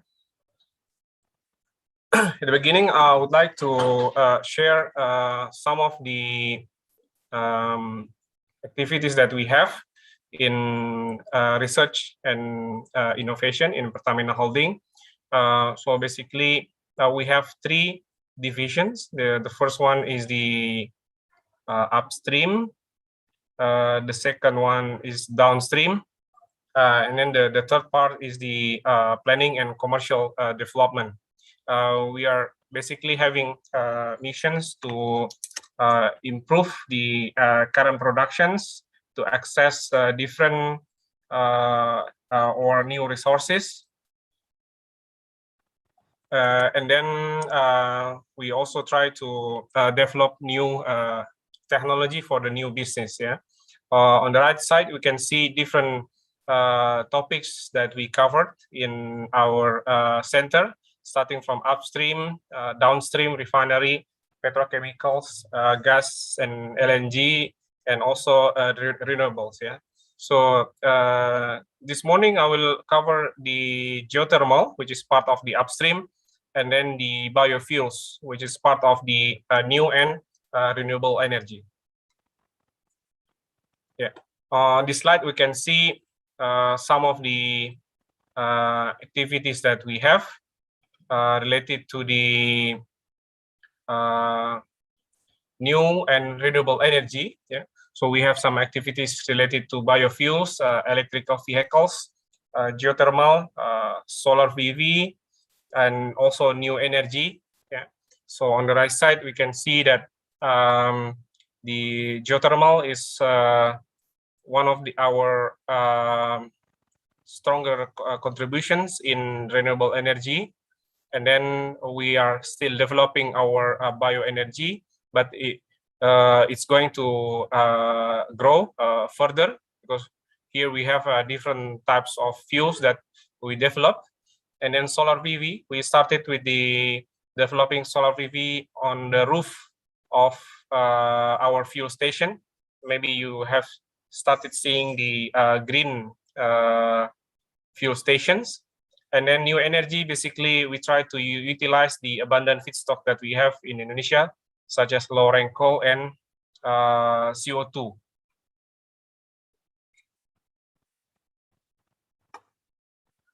Yeah. So the first part will be on the geothermal, because this is basically representing the green electricity that we have in Pertamina Group. And then the second one will be about the bioenergy. Yeah. Yes. The geothermal is basically one of the trademark that we have in our energy sector. We hope that we will be soon the largest country with the installed capacity on Earth. Yeah. So here we have the current capacity that we have, more than 2 gigawatt electricity generated from geothermal, and we expect that this number will further grow, and then hopefully we will get the increase soon. Yeah, as you can see here, the installed capacity is still 2 gigawatt, but the as compared to potential that we have, the number is very low. Yeah, because we have more than 20 gigawatt of capacity potential at geothermal energy in Indonesia. Yes. So these are the reserve that we have in Indonesia. It's about 23, more than 23 gigawatt of energy in Indonesia, very well distributed in our main islands, Sumatra, Jawa, Kalimantan. Kalimantan not much, but Sulawesi also we have. So if we can utilize this, then we will improve our energy security in Indonesia. There are different types of geothermal power plants that we have, which are also installed on worldwide. The issue is basically how can we get better power plants, which is the binary cycle, which is this, in which that the heating medium is not directly in touch with the geothermal fluid. Yeah, so this is a binary power plant. Yeah, in this case, the geothermal thermal energy from the well is transferred to the working fluid through a heat exchanger, and then containing geothermal fluid which is not in direct contact with the working fluids. Yeah, or we also understand this as a organic Rankine cycle. By utilizing the working fluids with the low boiling points, etc. Yes, the other potential that we have in Indonesia is basically by developing small-scale geothermal. This is important because the upfront capital for geothermal it's quite high. Yeah, so if we can utilize our old wells, etc., it will be beneficial for us. These are some of the milestones that we have in small scale. Yeah, 250 kilowatt, 3 megawatt, another 2.5 megawatt, etc.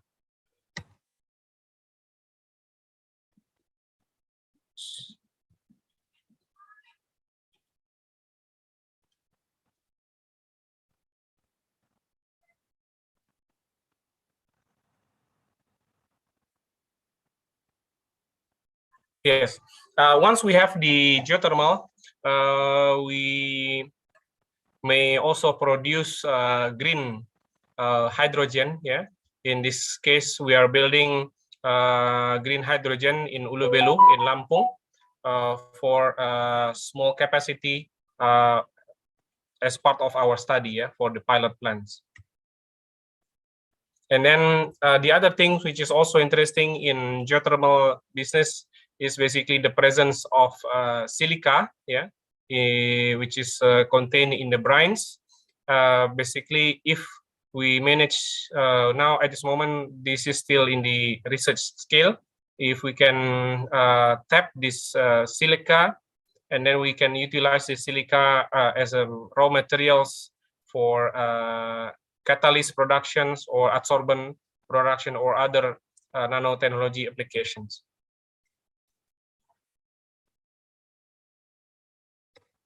Yes, so that is the highlight of our activity in geothermal. Now I would like to go quickly to bioenergy.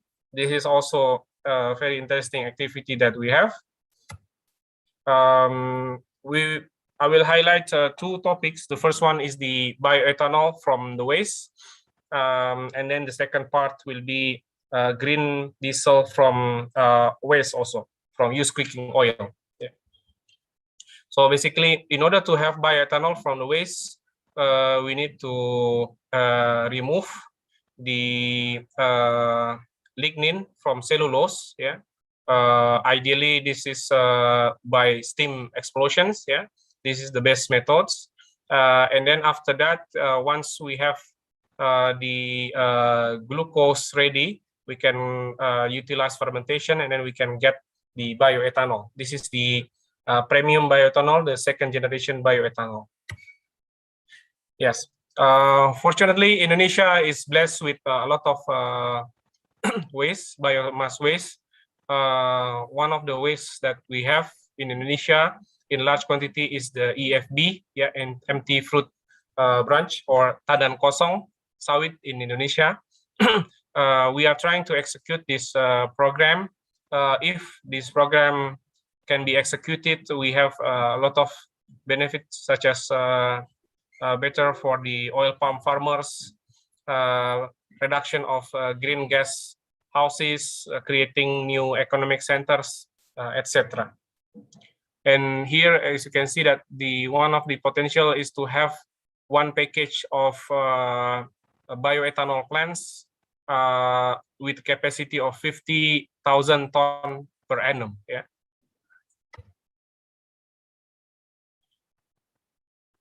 Yeah. So the research that we have mostly for EFB or Tandan Kosong, it is concentrated in 9 provinces in Sumatra and Kalimantan. Yeah. And then here you can see this is Sumatra and then this is Kalimantan. They are very rich in the EFB. And then basically we are evaluating different technology providers. Yeah, the best one now is able to produce 50,000 ton of ethanol per year by utilizing about 700,000 ton of raw waste of biomass. Yeah, so now we are doing studies, site selections, biomass supply assessments, technology itself, conceptual engineering study, and also the economics. Yeah. Actually, in addition to the utilization from cellulose to glucose, is being fermented to get the ethanol. We have also a chance of another fermentations, which is shown here, but this is having lower TRL. Yeah, so the syngas also can be fermented. And in case of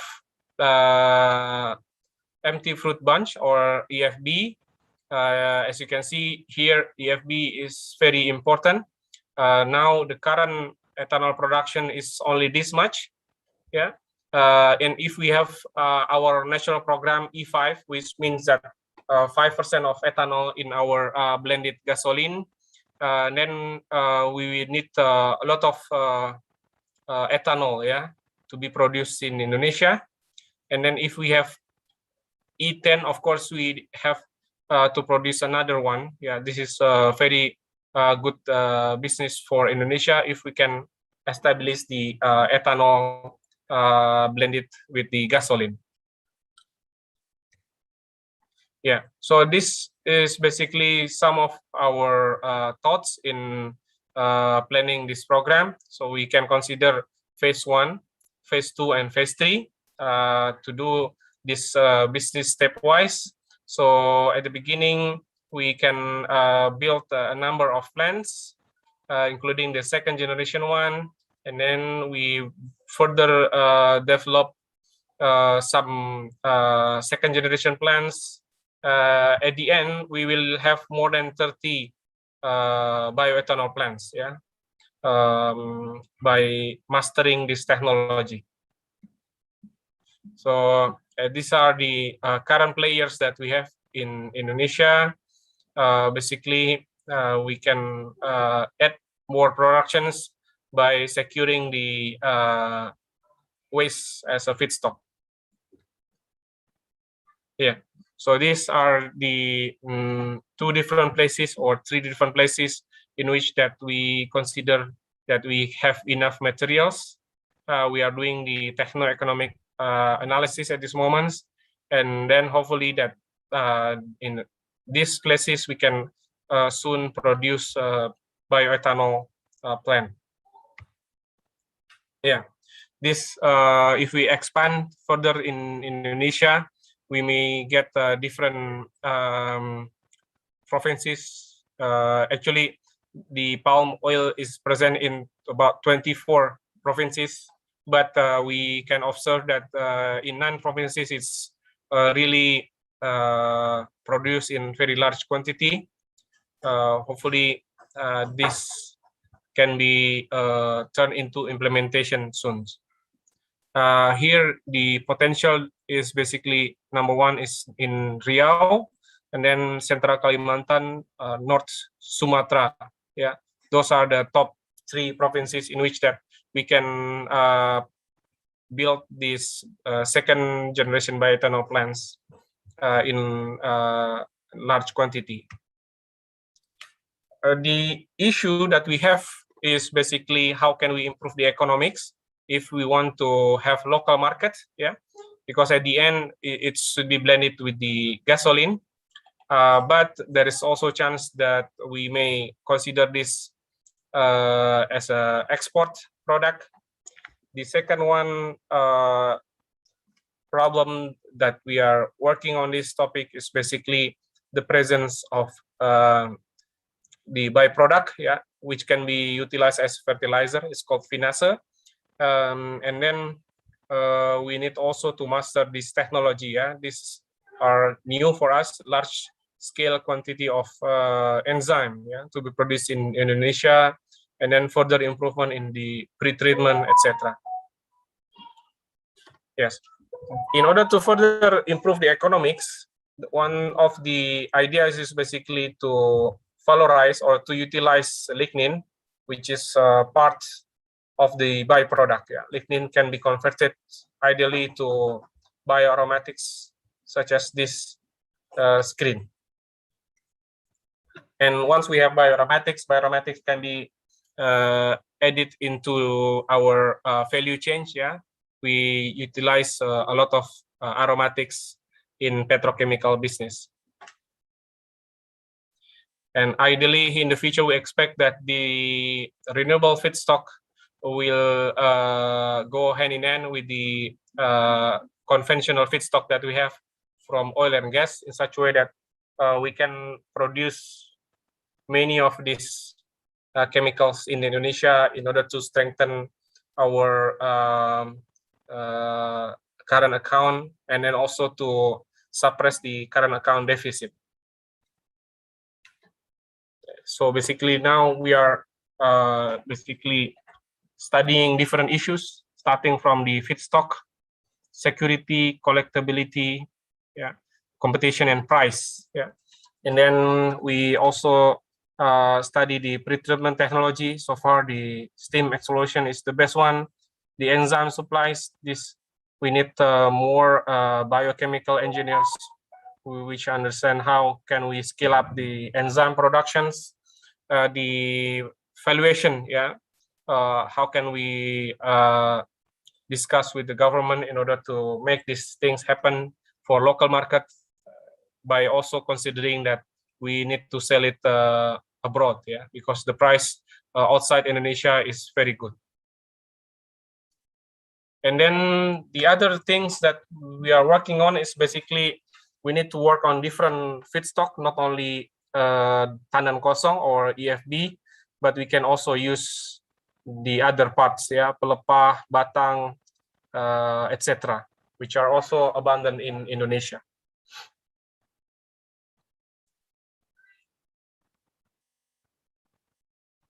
And then the second part of biofuels that I would like to highlight is basically production of green gasoline. The key is how can we get the cheapest feedstock, because 60 or up to 70% of the final price is from the feedstock. Yeah, one of the idea is to get the used cooking oil, which is cheap, in order to have low cost feedstock for this green diesel production. Yeah.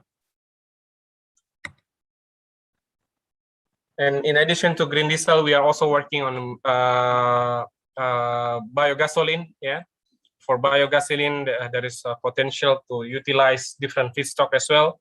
But of course, in order to have sustainable business, we need to find low-cost feedstock. Yeah, for all of these processes.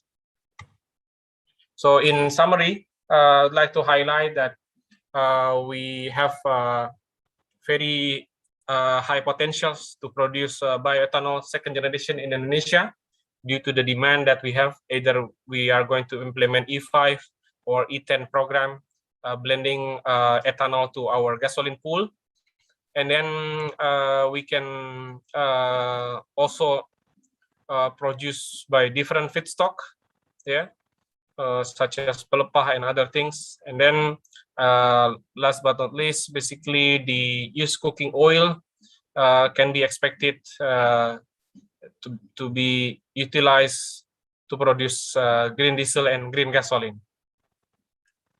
So thank you very much for your kind attention. I'd like to return the floor to the moderator. Thank you so much. Assalamualaikum warahmatullahi wabarakatuh.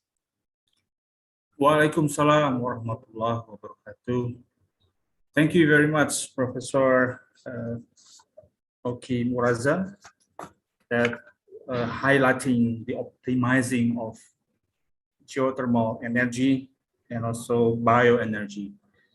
You mentioned also about bioethanols and also green diesels, how's the existing performance and how's the opportunities to develop them, including the feedstock safety, security, and also their desertification. Well, thank you again for your presentation. And for the audience who wants to ask to Professor Oki Muraza, you can send your questions to the chat room with the code of the presentation is OKM for Oki Muraza, and then your name and your institution, and then your questions. So I will read your questions at the end of the session. Thank you again for Professor Oki Muraza, and now we will give the opportunity to Professor Oki Karna Rajasa, PhD, to giving the presentation. For Professor Oki Karna Rajasa, are you ready? Yes, I'm ready, sir. All right, thank you very much. And Professor Oki Karna Rajasa, PhD, the screen is yours now. Okay, thank you very much. Can you see my slide? Yes, it's clearly. Okay, thank you very much. Assalamualaikum warahmatullahi wabarakatuh. Waalaikumsalam. Very good morning. Thank you for the opportunity and giving me the chance to share some of our activities regarding CORMAP CTI. CORMAP CTI stands for Coral Reef Rehabilitation and Management Program, Coral Triangle Initiative, a loan from World Bank, especially for managing the sustainable sources of coastal resources. Many of you may not be familiar with our new organization. So before I worked for LIPI, and LIPI or Indonesian Institute of Sciences is no longer existing at the moment. So we did the reorganization, and now I'm working at the research organization of Earth Sciences under the National Research and Innovation Agency of BRIN. So the title is the role of CORMAP CTI for sustainable management of mangrove ecosystem. As we all know, we are very blessed that Indonesia has been regarded as a marine mega biodiversity country. We are the world's largest archipelagic country, and luckily we have a very important coastal ecosystem, namely coral reef ecosystem, seagrasses, and mangroves. So as you see here, our coral reef responsible for the total of 14% of the world's coral reef with approximately 590 species. And for the seagrasses, we have 14 species that is confirmed to occupy 292,000 hectares, aside from our estimated 2 million hectares. In addition, we have about 700 species of seaweed, 2,500 species of mollusks, and species of echinodermata. Indonesia is the biggest owner of mangrove ecosystem in the world. And if you look at our top 10 global mangrove owners, as you can see here, Indonesia occupy almost 22.6% of the total ecosystem we have there. And based on our One Map Mangrove program, there are about 3.3 billion hectares of mangrove ecosystem, which are distributed in several islands of Indonesia, such as Papua, Sumatra, Kalimantan, Sulawesi, and other including Java and Bali, as well as Nusa Tenggara. Not only as the biggest owner of mangrove ecosystem, we are also the world's largest mangrove biodiversity. As you can see here, we have approximately 49 true mangrove as well as 155 associate mangrove plant species. As you see here in the map of the distribution of mangrove, we are having a very large between bigger than 48 mangrove species. So what are the role of mangrove ecosystem? There are several services that provided by mangrove ecosystem. For example, there are more than 120 billion people living near mangrove ecosystem and depend on this ecosystem for survival. And mangrove ecosystem also provides services up to 800 billion US dollar per year. And it is also serving as the climate regulation, as well as the source of very potential of fisheries, because there are more than 3,000 fish species are found in the mangrove ecosystem. In some area in the Indonesia, the local government have developed what we call ecotourism. There are 2,000 mangrove-related attractions globally, such as boat tours, boat walks, kayaking, as well as fishing. And also it serves as the water filter. It is believed that up to 5 hectares of mangrove may treat the effluent of 1 hectare of aquaculture. It also serving as the protection, 5 times more cost-effective than green infrastructure such as breakwater.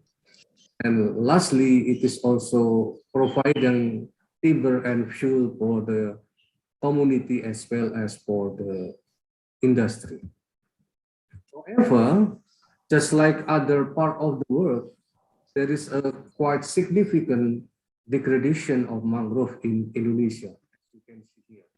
And it is also very challenging for us, especially those working in the coastal resources management, to find how we can manage our mangrove so that it can help us for the future generation. Some threats that are faced by mangrove ecosystem. The most important thing is the mangrove loss. So it is believed that 35% of our mangrove are losing, and 4 times higher than overall global forest loss so far. Climate change also will have a quite significant impact on our mangrove ecosystem, as well as the coastal development, especially due to the urbanization that drive mangrove loss and degradation.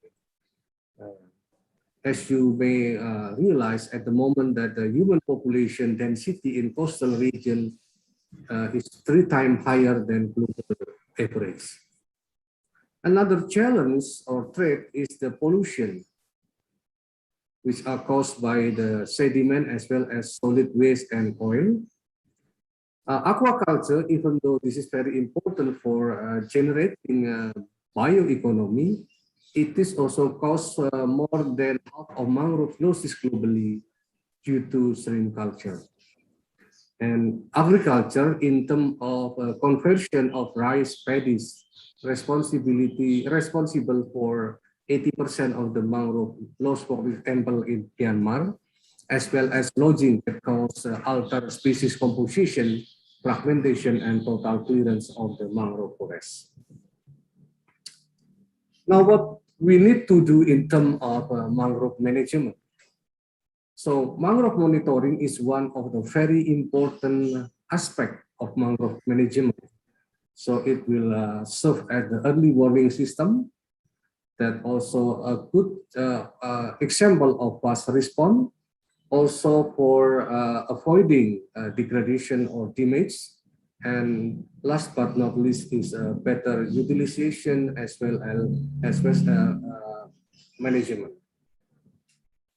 So in our corporate program, we focus on three different activities. Number one is monitoring of coastal ecosystem. Number two, research for coastal ecosystem.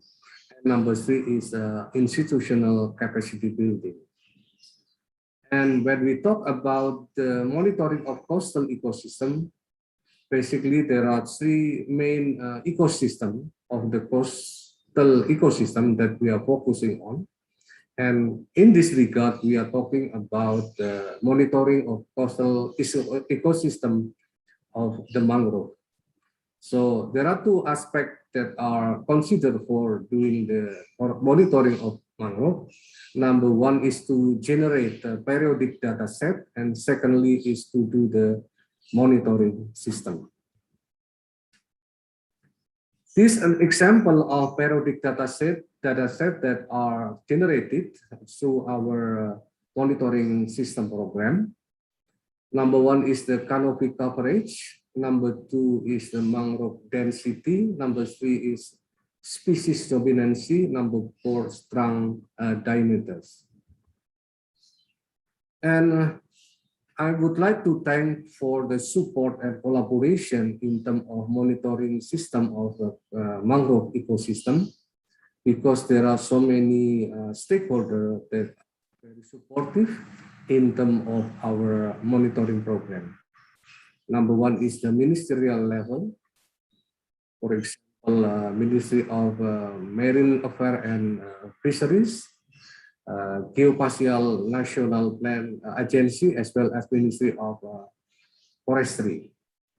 We are also supported by several universities as our partners for doing this activity. As you can see here, there are so many universities, as well as the non-government organization, WWF, Conservation International, Blue Forest, World Resource Institute, Terangi, as well as Kesemak. Here, our monitoring system, that basically we are dealing with several standards. Number one is how we can do the monitoring method standard, and number two, how we can have mangrove health evaluation standard, as well as monitoring training standard, national human resources competency standard, that analysis devices, as well as citizen scientist-based Android application Monmang. It is interesting to note that based on our collaboration and support, this kind of output has been very successful in terms of helping us managing our mangrove ecosystem. This is the output that have been produced so far in terms of the contribution of mangrove monitoring system in Indonesia, especially through CoreMap CTI. Number one, we have 7 guidebooks. Number two, we have 7 training modules. And number 4, And number 3, we have 4 templates for data analysis, and we have also national standard for working competency, as well as one index formula for estimating the health condition of our mangrove ecosystem. And last but not least is our one Android application. This is the list of 7 guidebook for mangrove monitoring. You can see here, we have conducted several and produced so many guidebook based on our joint research and monitoring that are quite important for those working in the area of coastal management. And also for capacity building, we have produced 7 training module books for mangrove monitoring that can be easily used for helping us. For example, in 2020, we released a special training module on field survey and data collection, as well as mangrove community structural data analysis that by so many stakeholders in Indonesia. And one of our achievements is about developing personal working competency national standard for mangrove ecosystem that has been used in terms of recruiting people or scientists or human resources that are working in terms of evaluation of mangrove community condition, and it is now nationally regarded as one of the key contribution of the Core Map CTI for Indonesia. And this is one of our output in terms of estimating the quality of our mangrove ecosystem. We have developed one formula of mangrove health index. Actually, this is one of our staff dissertation project for a PhD in contributing for mangrove health condition. This is an example of maps that are developed based on our mangrove health index value distribution. So you can see here, for example, in the left side, there are 2 comparison of the condition of mangrove ecosystem based on mangrove health index. In the second layer, in the first 2 layer of the slide in the above level, in 2016 and 2017, you can see how the degradation of mangrove can be estimated by using the mangrove health index. So based on this, we can estimate which category of mangrove health index of particular area of site. For example, whether it is in excellent condition, moderate, poor, or die-back category. And to develop our apps development, we also developed 4 different templates for monitoring data analysis. It started in 2014 and then 2015, followed by 2018, and last but not least in 2020. This data can be easily transformed to Google Sheet, used for Monmang development. Special apps that is developed for conducting monitoring data analysis of the mangrove based on Android. This is our Android apps. It's called Monmang. It's specifically designed for mangrove monitoring based on citizen scientists. So you may use this from Google Play, and we are now working to develop more, and hopefully in 2021, maybe next month, we will release our new version, the newest version that will help you as a citizen scientist to also participate in a monitoring program of the mangrove ecosystem.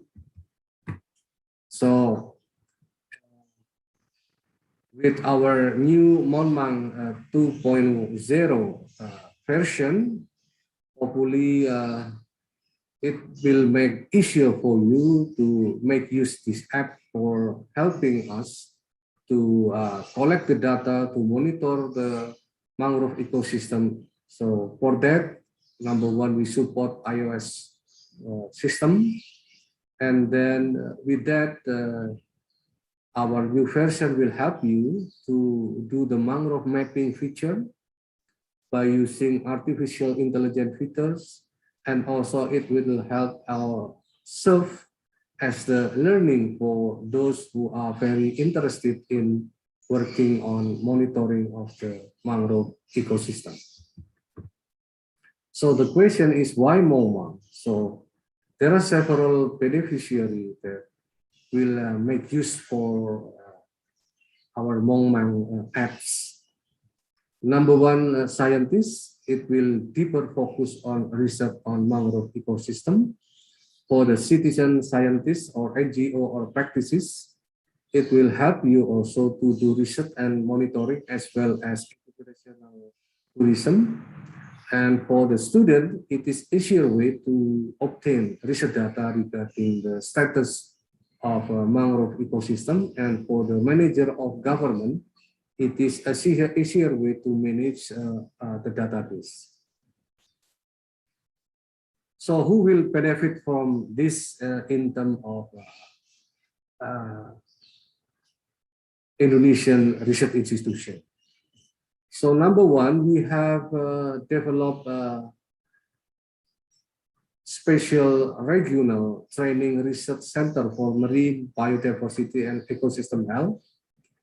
And it is also that for internal LIPI, we are developing professional certification board in collaboration with several 8 universities in Indonesia. So it can be also used as training materials and as well as for the competency tests for professional certification board. So far, updated up to 2021, we have already produced 12 assessor mangrove across Indonesia, and we have more than 100 trainers as well as 30 resources with the SKKNI standard competency. And as I mentioned before, we are conducting joint competency tests with 8 competency test institutions of the Indonesian university. So we hope that our monitoring program will help us to be used, number one, for teaching material as well as conducting research on mangrove ecology, conservation area monitoring, and also for estimating the health, as well as for the developing the standard of the damage of the mangrove ecosystem. And as you can see here, our partners quite encouraging now. So also from the government side as well as for the NGO side. So hopefully with the development of our apps, there will be more citizen scientists will be involved in our mangrove ecosystem monitoring program. And to conclude my talk today, this is our roadmap of development for mangrove monitoring system. starting from 2014 up to 2020. Why 2020? Because our Corpep CTI program will be ended by June 2020. But now we have some collaboration with different stakeholders to maintain our mangrove monitoring system so that it will benefit for all Indonesian citizens. Again, thank you so much for listening and for your kind attention. Thank you very much. Wassalamualaikum warahmatullahi wabarakatuh. Waalaikumsalam. Really, thank you very much for Professor Oki Karnarajasa for your presentation about the role of CORMAT CTI for sustainable management of mangrove ecosystem. You mentioned about the mangrove biodiversity, the roles of mangrove ecosystem, and how the mangrove become degraded, how they are threats, and how monitoring the mangrove. As a chairman of research organization of Earth Sciences, Professor Oki also gave information about books, training modules, and training application for mangrove monitoring. Also with the Android application with Monmang. And finally, he also mentioned about the roadmap of development mangrove monitoring system. Thank you once again for Professor Oki Karnarajasa, and for the audience who wants Thank you so much. My pleasure. Please write it down, your question through the chat room with the code of the presenter is OKR underscore your name underscore your institution underscore your questions. We will read your question at the end of this session. So for all audience and the presenters, just be patient. We have still one more presentation from Professor Jatna Supriyatna, MSc, PhD. He's the Vice Chairman of Belantara Foundation. Professor Jatna, are you ready? Yes, Pak. All right. Thank you very much, Professor Jatna. Now, the screen is yours now.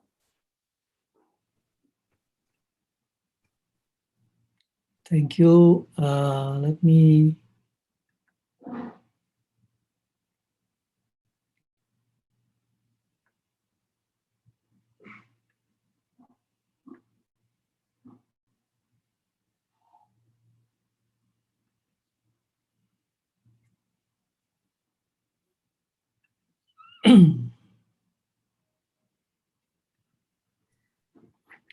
Okay, thank you, moderator. I will be speaking on all right, so my topic, it may be a little bit different with others, but also I apologize because I already left Belantara Foundation, so I'm back to university. So I'm using the University of Indonesia, the Institute for Sustainable Earth and Resources. And so my title will be the SDGs and Emerging Environmental Sustainability Science in Indonesia. So basically it's a progress on the sustainability science. Recently, I published a book last year on the environmental sustainability management, how that every single sector dealing with sustainabilities. And based on that books, I will try to present it. But that book is available in the bookstore and really encompassing all the sectors, how that needed to be sustainable. I will start with this the global view on sustainabilities. As you may know that this is really moving, starting from 2016, we are heading to Sustainable Development Goal until 2030. So within the 15 years, we are moving from Millennium Development Goal, which is 8 pillars, into 17 pillars of the development. And within that, mostly is the new one. If you see that the 8 pillars is a very important one, that with the emerging development issue, notably that most of them are environment. So if you see that number 7 in the MDG, they are moving into more, including the energy, including the life below water, sustainable city, life on land, climate change, and also responsible consumption. Which means the environment for the last 15 years will be a very, very big issue. As you may know that we already know that climate change is becoming the biggest issue of our global view. We know that many problems that related to the environment, especially with the climate change. But as you may know that those are different with the MDG. SDG is a nested, it's not trade-off. If you are economists, they always use this as a trade-off. You want to have development, then the economy has to be a little bit plus. But with the model of the SDG, that right now is really nested because we have only one planet, which is that biosphere. So everything from the economy, you can see the economy here with the 4 pillars, and then with the society, the social aspect and development and so on with the basically 8 pillars, but with the biosphere with 4 pillars, so fit in. So that's why I think there is no more a trade-off. The word a trade-off usually they use for the economies is no longer to be valid anymore. So in Indonesia, as you may know, that philosophically of this SDG is already adopted, and basically is not only adopted by the law by 2016, but I think it's already rooted into our culture. In Bali, they call Trihita Karana. In Muslim, they call Habluminalas, Habluminallah, dan Hablumin Alam. So basically, it's similar, which is basically harmony of people with people, harmony of people with nature, harmony of people with spiritual. So, and that's why really the SDG is a very fit with the, they call the pyramids. It's almost similar with the Rockstrom ideas about the nested. But I think we are a little bit different when we are thinking of this SDG. So we always have spiritual, and then we have ecological, and then we have a people. Because the whole thing is for people. I think this is really the Indonesian way of looking at the SDGs.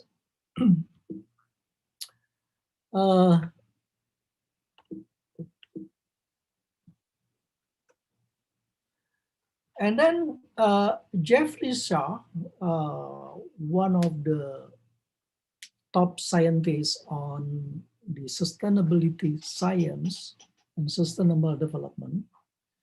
In 2019, they are transformation of SDG into really 6 very important 6 area. One is about the education, gender, and inequality. Second one is about health, well-being, and demography. The third about the energy, decarbonization, and sustainable industry. The fourth is sustainable food, land, water, and ocean. And the fifth is sustainable cities and communities. The sixth of digital revolution for sustainable development. As you can see, there are 3 of those are really environment issues. I think that with the new presidencies, especially in US, President Biden that commitment to environment, also with the whole, in fact, in China, and I think we committed with the NDC, National Determined Contribution, for reducing the emission, which means that we are going to have a different scenario for our development in the future. So what does really mean with the sustainability? Because talking about the sustainability science, this sustainability science basically is a new science that developed maybe in early 2010. So it's really 10 years old. It's basically new because this combining the whole many discipline of many background. So they call it multi, inter, and transdiscipline. So what is really the ecological principle of sustainability is because we know that nature should be understood to be an irreplaceable source of knowledge. So this is really important because we only live in one planet. So that's why we really need to understand nature, and nature cannot be replaceable, some of those. So many of those resources like many other natural resources are irreplaceable.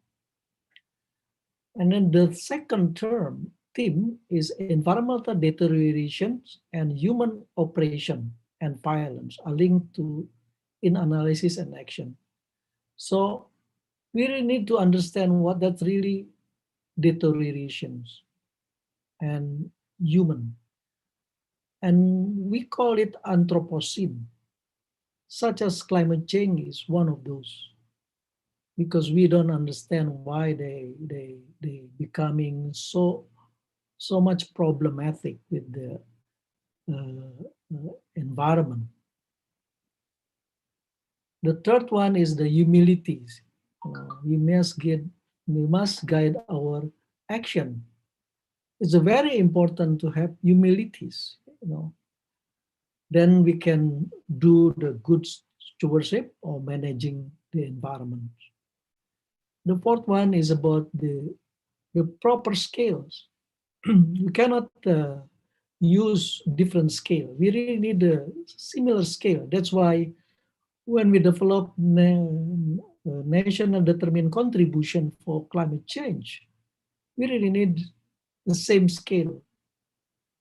That is, we need to be committed to 1.5 degrees below 1990. The fifth one is sufficiencies, because we cannot say economic efficiencies. We always mentioning about the economic efficiencies. It's not enough. We know, for example, oil palm. We have 17 million hectare in Indonesia. It's 1.5 of Java Island, size-wise. Are we going to have a sufficiencies? Is it enough? Is it too much? What should we do? And then the sixth one, the community is essential for survival. Basic of the basic is really communities. What the development is for is basically for communities. And the last one is biological and cultural diversities. We are the one. We have more than 1,000 cultural diversities. And we, as mentioned by Prof. Oki, that biological diversity in Indonesia is already can be contended to any other countries. We are the largest and the highest biodiversity ever. So basically, it's the pillar of sustainable development is the social, economic, and environment. And within the environment, as I mentioned, and everybody mentioned about natural resources, is the highest. We really have all these things. We have energy, as mentioned before by Pertamina. We have 127 mountains, volcanoes that can be geothermal. We have agriculture that we have in the tropical countries. We have biodiversity. But at the same time, we also have one of the climate problematic, because we have forest fires almost every year. They emitted the carbon emission to the atmosphere. And then we also, the country where has so much a problem with the disasters. And that's why I think this really needed. So sustainability science is becoming the research core in the SDSN. SDSN is UN Sustainable Development Solution Network. So it was created by UN Secretary General to help SDGs in all over the world. Right now, there are 1,500 institutions, university, NGOs, and research organizations helping each other. And as you can see that the whole, all over the world, including US and Asia and many other countries. And they have developed this, and University of Indonesia is becoming the focal point for SDSN. And then we have 25 more members of the SDSN, including LIPI and many others in these countries. Hopefully by the time that maybe Universitas Bangka Belitung can be part of the SDSN member, because this is the network organization that maybe more than 50 to 100 university, the best university in US and Europe, it's part of the network. And we are especially trying to understand what this sustainability science is. So one of the project is really they call the DDPP, Deep Decarbonization Pathway. How do we get this the energy to be decarbonized? And then also the FABLE, which is basically the food, agriculture, biodiversity, land use, and energy. That project is really trying to get how that really becomes sustainable on food, sustainable on agriculture, sustainable on biodiversity, land use, and energy. And also we also part of the SDG index dashboard, so for each countries. So sustainability science, go back to the sustainability science, it's really right now it's so many. Yeah, previously we have Eco Label, Proper Indonesia, ISO, yeah, and World Business Council for Sustainable Development, WBSD, CSD. But you see that this low carbon development becoming the tools, yeah, for economy. So everything now is really related to low carbon. Previously, we are talking about the green, green environment, green technology, green image, green company, whatever. But now is the world is changes. UN and many other companies is always asking for whether that you are emitting carbon. So the tool are changes from the green into low carbon. This is really properly discussing about the sustainability science. Why is it the becoming so prominent of this ecological footprint? Because this is what we call is we already almost double, which means that the world is already right now, currently, is almost we need 2 planets in order to survive. But that's really when every year the meeting on the on the UNFCCC, we are always discussing about how do we get into only one planet, because we have only one planet. So we really need to have green, but also it's low carbon. And that was really why it's low carbon. Because climate vulnerability is impact to every countries, not only because of that really the developed countries, such as US. US really suffer because it's more than Indonesia, they have forest fire. Last year, it's about 2-3 million hectares. Is 2-3 million hectares is almost the same as Java, West Java. The whole is already burned.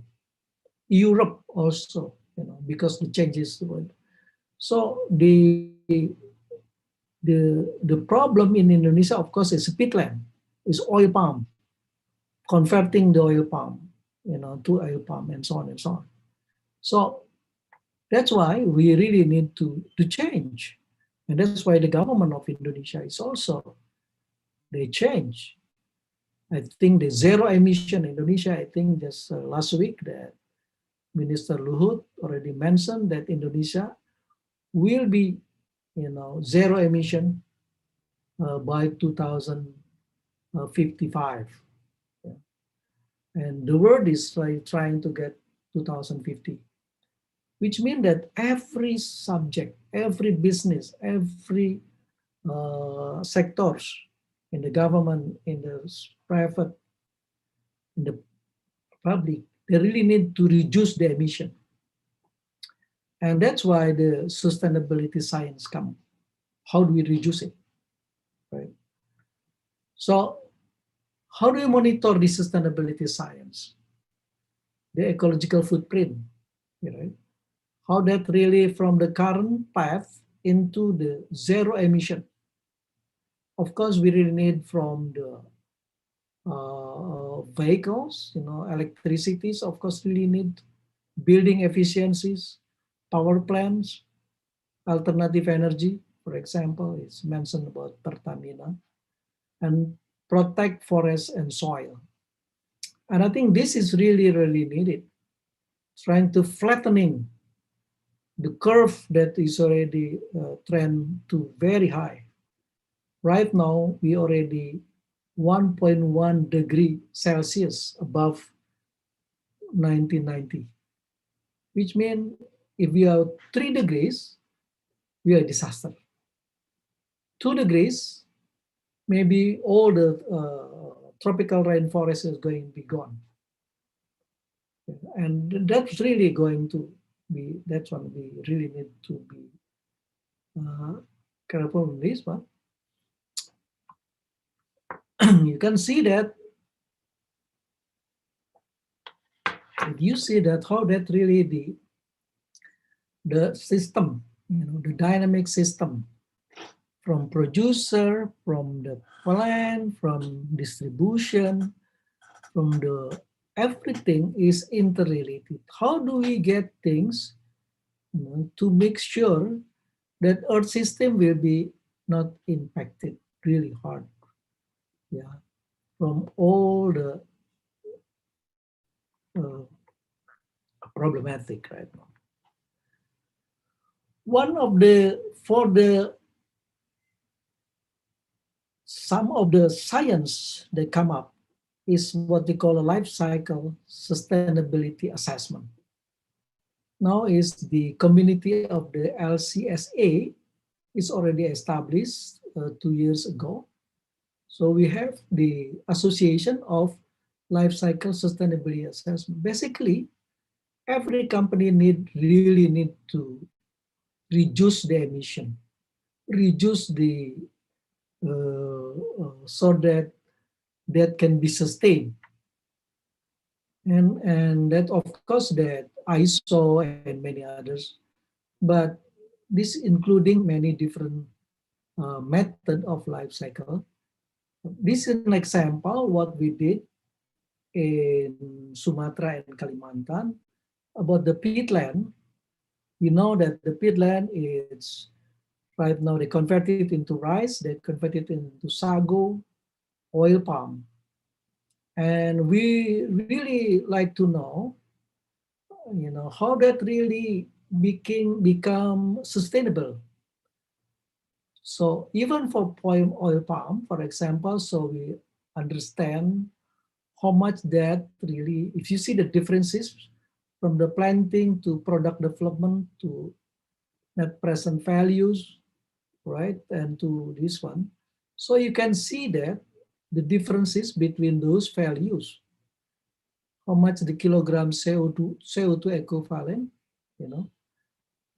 For example, between oil palm and rice, you can see that rice is much better from the planting, But when the product development, of course, that the oil palm is really high.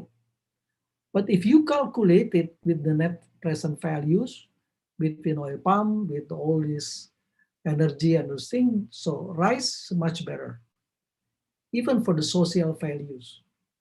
And that's why you see that from the conclusion, rice much better than oil palm, in terms of the sustainabilities. So that's really an example of how we calculate it and how that really understanding this.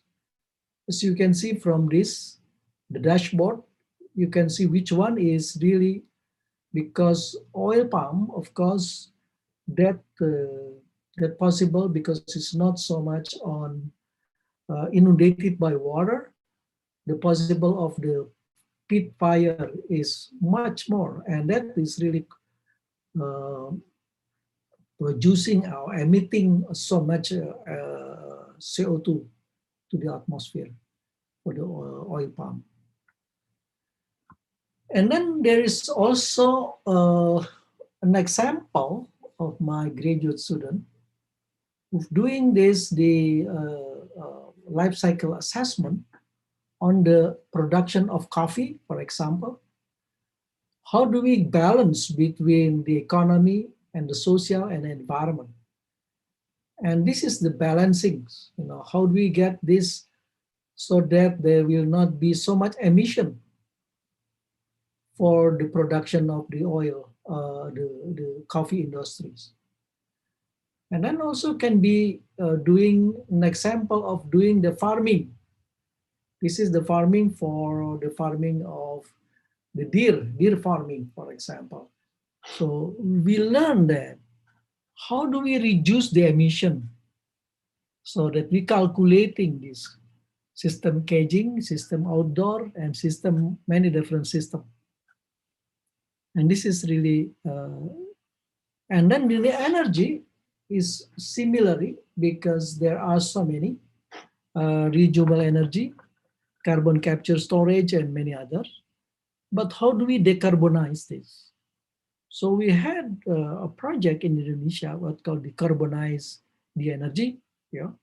And I think you can find that our publication, they call the ASEAN Green Energy, and part of those are about Indonesia, how Indonesian can achieve into the net zero emission on energy in collaboration with PLN and many other country, many other sectors. This is also about the oil palm. For example, this is not LCSA, but what you call it, the Agriculture Sustainability Index. And how that really understanding the sustainabilities and the agriculture.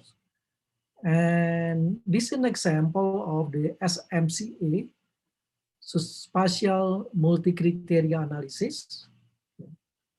And then basically, this is still trade-off, basically no more trade-off. But if you can see the trade-off between palm sustainability, forest carbon, and ecosystem service and tiger. Although we can understand that oil palm is really high in net present values, but it's converting so much energy and biomass, forest biomass into oil palm.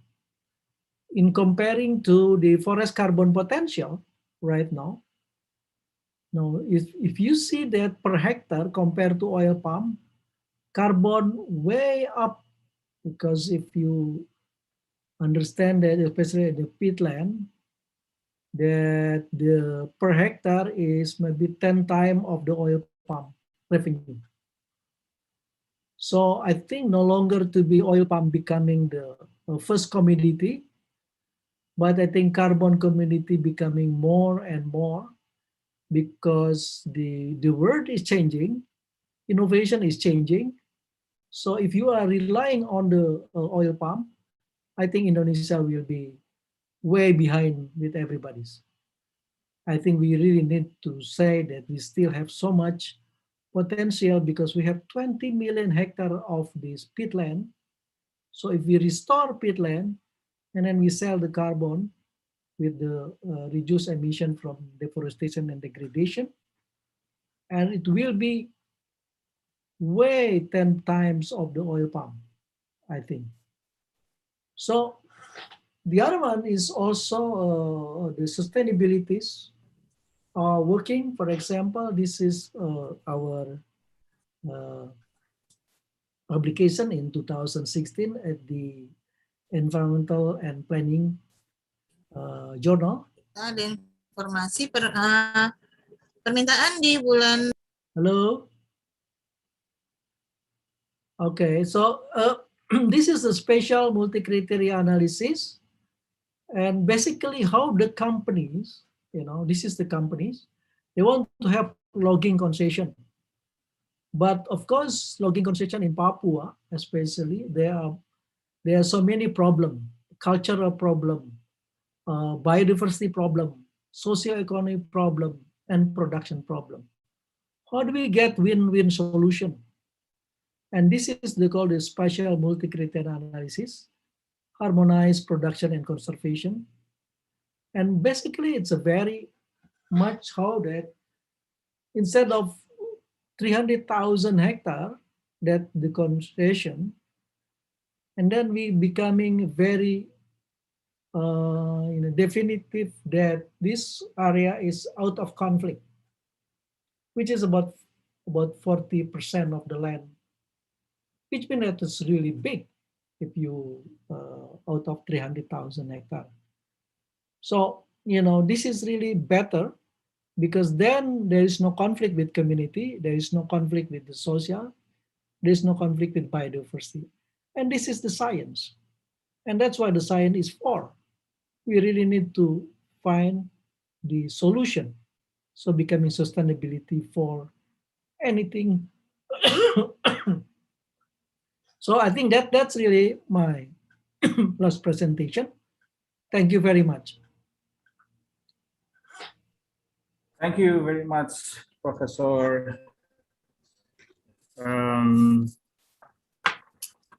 Supiatna, that you have presenting about the sustainable development goals and emerging environment sustainability science in Indonesia. Just like you said, it's quite different with the other presenters. This is more philosophical thing about SDGs. You mentioned also about the 6 SDG transformations. How can we best promote sustainability? If I'm not wrong, there are 7 points here.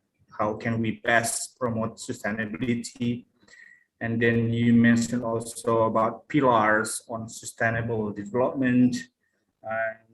For the sustainability science, you can also take a look at the UN SDSN, or Sustainable Development Solution Network.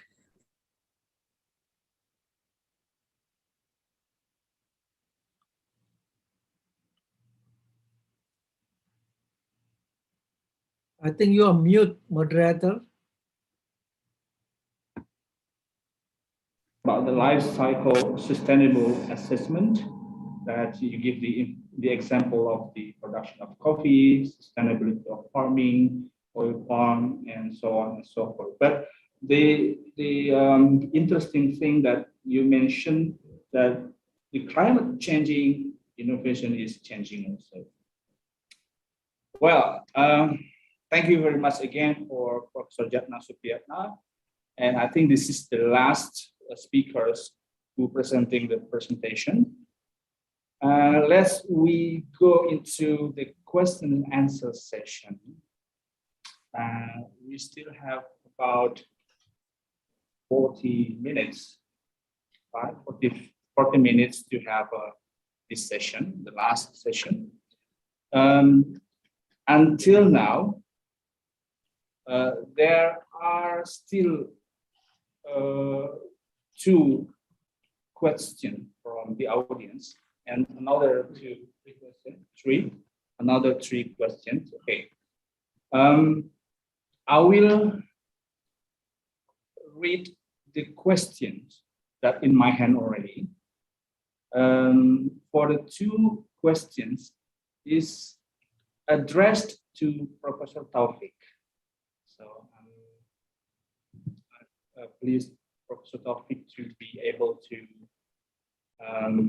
listen to the audience questions. The first question is from Taufik Adari, the same name for Professor Taufik. The question is from Taufik Adari. I think this is from this Kominfo, Dinas Komunikasi Informasi Informatika Bangka, Provinsi. Yeah. The question is, which is more efficient, DC to DC or AC to DC equipment with converter? At home, I used 500-watt solar cell, but just for LED, only at night, because no have more battery. Our lake or column are good for solar cell field. Universitas Bangka Belitung can do a pilot project. I just to mention to Professor Taufik, lake or column, it means a lake that made from ex-human. There's the big hole because of the mining exploration, and then just leave it, and then there's so many water there, so it becomes the lake. So I think that's the first question for Professor Taufik. You can answer directly. Thank you. Can you repeat the second question? I missed the first part of the second question.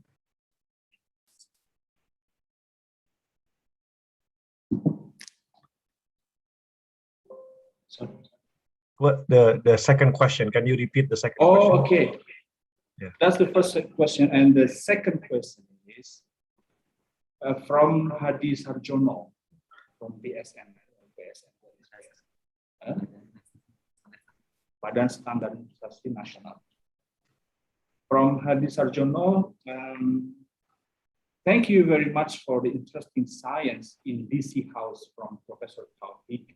And in this good opportunity, please inform us about how to maintain the accuracy of the energy consumption itself. Once again, thank you for the good technology in electrical energy. That's for the second question. All right, thank you. Excellent questions. Yeah, so if I'm not mistaken, the first question relates to efficiency of DC to DC versus DC to AC, maybe, or AC to DC. In general, per given watt, these days, the technology that we have currently, I would say DC to DC technology is, in general, okay, overall, is more efficient than AC to DC, than having to rectify or to convert AC to DC. Again, per given watt. Of course, when it gets to bigger wattage, then I would say they're pretty much comparable. But again, the basis of the DC House project is that we are not interested in developing the technology for big power. I'm not, but we are not interested. We are interested in the low scale things that are not currently being used, right?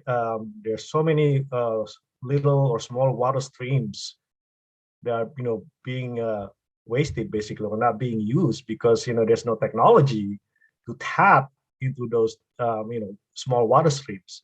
Same thing with small wind. If the wind's not that much, then we just ignore that, right? Saying that it's not big enough for a wind farm. But I'm not interested in wind farm. I'm interested in a small, collection of energy and combine them into a single one. Small little ones becomes big, right? So that's the idea behind DC House. So again, going back to the questions, given the power level of the DC House, I would say right now we have the technology to be able to provide all the way up to 1800 watts, and it's also modular, meaning it's 1800 watts DC to DC, by the way. That's a modular technology, meaning that 1800 watts is being constructed from 3 600-watt modules. And that is done deliberately because we want the system to be flexible, right? Because some people don't really want big power. Our brothers and sisters, for example, living in the small village, I don't think they need 1800 watts. They probably need 600 watts, so that's enough for them for lighting. So that's why we want to make the technology more adaptable, more flexible, and we don't want to make the technology to be just one single box, big power. No, we want it to be modular. We want to have a modular approach to providing electricity. So given the power level, DC to DC is more efficient than AC to DC. And then I don't quite catch the second part of the first question. Maybe the Mr. Moderator, if you could add that later. But let me answer the second one first. Maintaining the energy consumption. This is another exciting thing about this technology, right?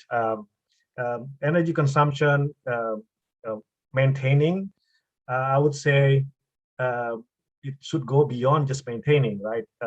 That encompasses not just maintaining, but also monitoring and controlling, right? So maintaining means you monitor and control. And so um, you probably already know that kids these days, right? They really are into software, programming, unlike our generations, right? We program with Fortran, and, C. Those are all days, and nowadays, kids, they just want to go to computer science, So the timing, the momentum is right here. And so all of these, that you ask, actually, I would say in a short term, software, right? That would be the exciting frontier that our younger generation can actually contribute.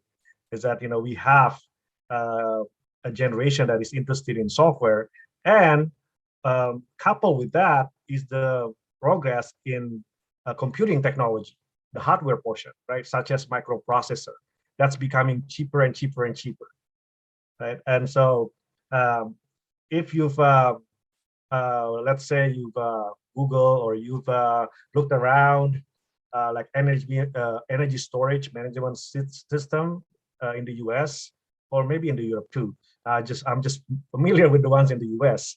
So right now, since there's more and more solar panels on rooftop, so more and more companies are now putting or coupling, or adding batteries into the solar panel. And once you add the battery, then of course you're going to need some kind of energy management system, and that is where maintaining energy consumption is taken place. I actually have one slide in that PowerPoint, but I decided to get rid of it. But that shows that through what do you call it, smartphones, you can actually monitor and control how much power goes from the utility, how much power goes from the solar panel. You can actually control nowadays with with the touch of your finger. That's really amazing, what technology can do today. So again, that's AC system. So then we can, in the future, again, I envision that more and more be a mix of DC. So that will be the answer to your question. And thank you. Hopefully we can keep in touch. Thank you. Thank you very much. Thank you very much for your answer. It's a clear answer, I think. And hopefully Pak Taufik Adarid and Pak Hadi Sarjono has satisfied with the answer. And as just Professor Taufik said, that if you want to have any more question about those things, you can ask directly through email, I think, yeah, because Professor Taufik already mentioned the email address of his email address. So, okay, so far, Professor Taufik is enough, and then we have a question from Dwita Oktiarni. This is for Professor Misri Gozan.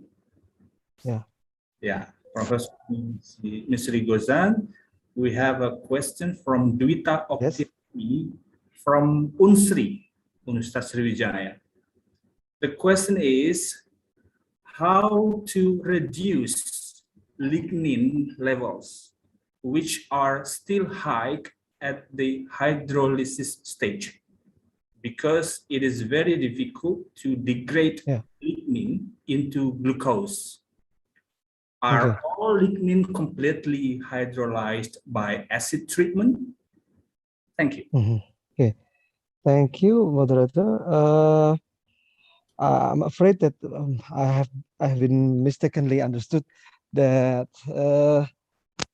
I didn't do any hydrolysis of lignin, because the lignin, as we know, that it cannot be hydrolyzed into glucose or pentose or hexose or any kind of glucose.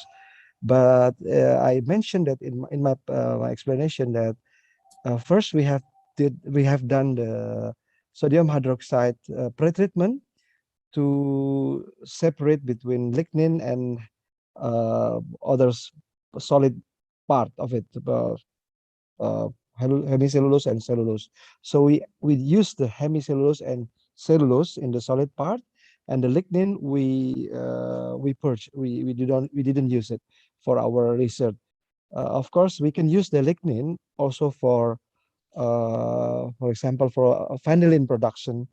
But it's still we have done the research for vanillin production, but the cost is very high, and also because it contains hydrolys acids that it cannot be used for edible for food grade, far from food grade, but it can be used for antioxidant, for example. We have done also the antioxidant production from the lignin. From the lignin we got from the separation with the hemicellulose and cellulose. So you are right, Ibu Dwita, that we cannot hydrolyze the lignin. We can use it for other purposes, for example, for lignin vanillin production. Thank you. I hope this answered your question. Yeah, I hope to the answer will clearly understand by Dwita Oktiarni. And for the next question is for Professor Oki Karna Rajasa. Professor Oki Karna Rajasa, with the same audience, Dwita Oktiarni from Unsri. The question is, how to reduce lignin levels which are still high, because it is very difficult with lignin by using steam explosion. Yeah. That's not for me, I think. Not OKM. I think this is for Professor Oki Muraza, right? Yes.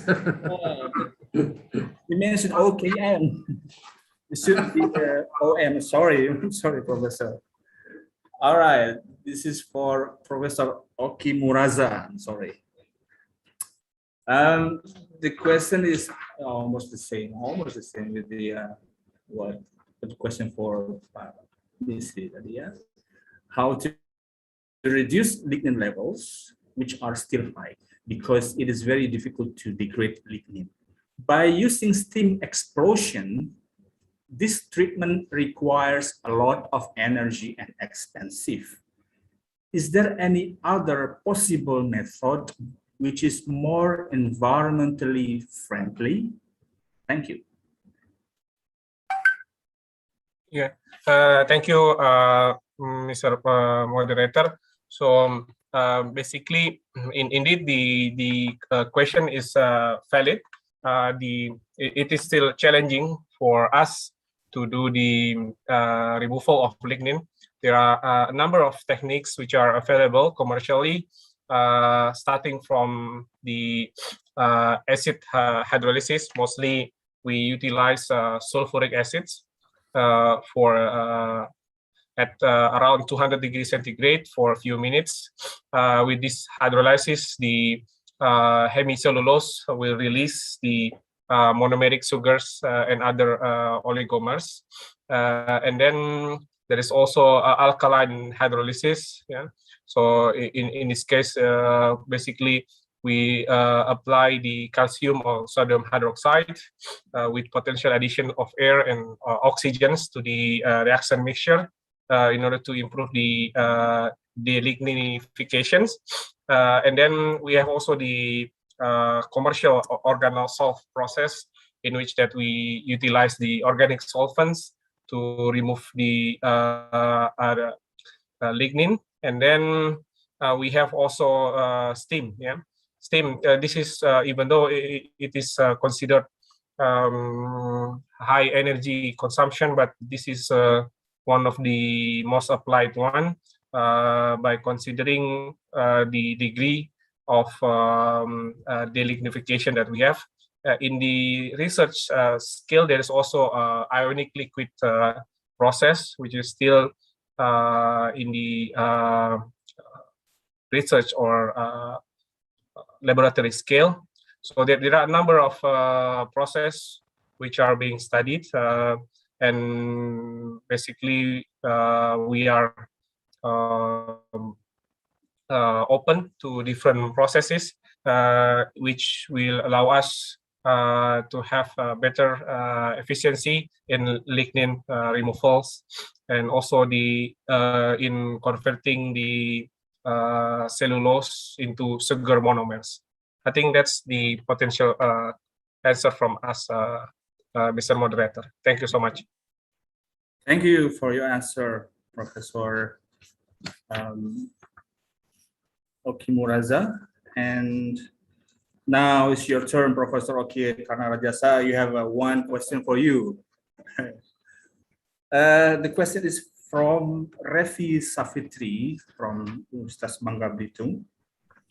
The question is, I am interested with the Monmang application that you explained before. Firstly, I am curious about how accurate is application. That's for the first. Secondly, as we know that there are various characteristics in mangrove forest around the world, how come this application can be used for monitoring in different types of mangrove forests? Okay, thank you, Mr. Moderator. Thank you for the question. I have to mention that the apps, the Monmang apps, is now still in the development process. So we are now working to have a peer review for the application so that it will get some input and comment from all the world. So basically, we are not in the final stage yet. So by doing peer review, then basically we will have opportunity to review our progress by having some input around the globe. So that is why this will answer the question.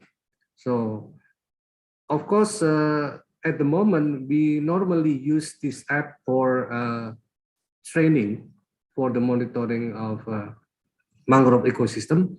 Especially, we have a collaboration with IOC Westpac, Inter-Oceanographic Commission of UNESCO, to train particularly those working in the coastal ecosystem from Western Pacific Ocean. And we have conducted this in the last 4 years. And for the training material, we have introduced the development of Monmang apps so far. So as I mentioned in my presentation, it is highly probable that next month in October, we will try to release our 2.0 version in 2021 while we are waiting for the peer review from those related to the monitoring of mangrove ecosystem. So basically, we will have a goal that this apps could be used worldwide. Thank you very much. Thank you very much, Professor Oki Karnarajasa, for your answers. Hopefully, Revi Saputri is satisfied with the answers. The last question in my hand now from the chat room is addressed to Professor Jatna Supriyatna. The question is from Desi Yofianti from Universitas Bangka Belitung. The question is, what is the strategy for implementing LCSA, or Life Cycle Sustainability Assessment, in various sectors? For Professor Jatna. Thank you. Thank you for the question, Ibu Desi. Yes. On how do we strategize this method, especially the life cycle assessment. And as you may know that there are many possibilities that many companies now they are trying to reduce the emission, reduce the impact to the society, because it's including the costs, also social, LCC, which is cost, how much that costs. An example of doing this that we are doing now, how to reduce the pulp industries, and what kind of sector from starting, because LCSA is they call from the grid to grave, from the very beginning up to the end, which means the end is really the outlet, and how do we distribute it. So from the, for example, for planting of these pulp and papers, so how that we reduce the emission, how do we use that fertilizer so that they're not making methane, how do we use that so that not so many transporting things, so, and then they're making the efficient in doing things, and then when they are becoming ready to be analyzed, to be stored in the fabric, and how it becoming a paper. Also, there are a lot of things that really need to be done. And finally, I think they can really reduce the costs up to 20%, And for the company, it's really good because then they can say, well, we already done reducing the emission, but also can be certified. Because in the LCSA in Indonesia, there is association that they also we can produce certificate for that the LCSA. So basically, it's really becoming more and more companies, especially now, are using LCSA. Not only extractive industry, right, but also such as the company, for example, recently they asking for the market-based something, right? The company that, for example, the mall. How do we reduce the mall? How do we reduce that, for example, Walmart? Walmart, they're using LCSA so that they, instead of doing that, putting all the product in the rack, yeah, they're using the boxes.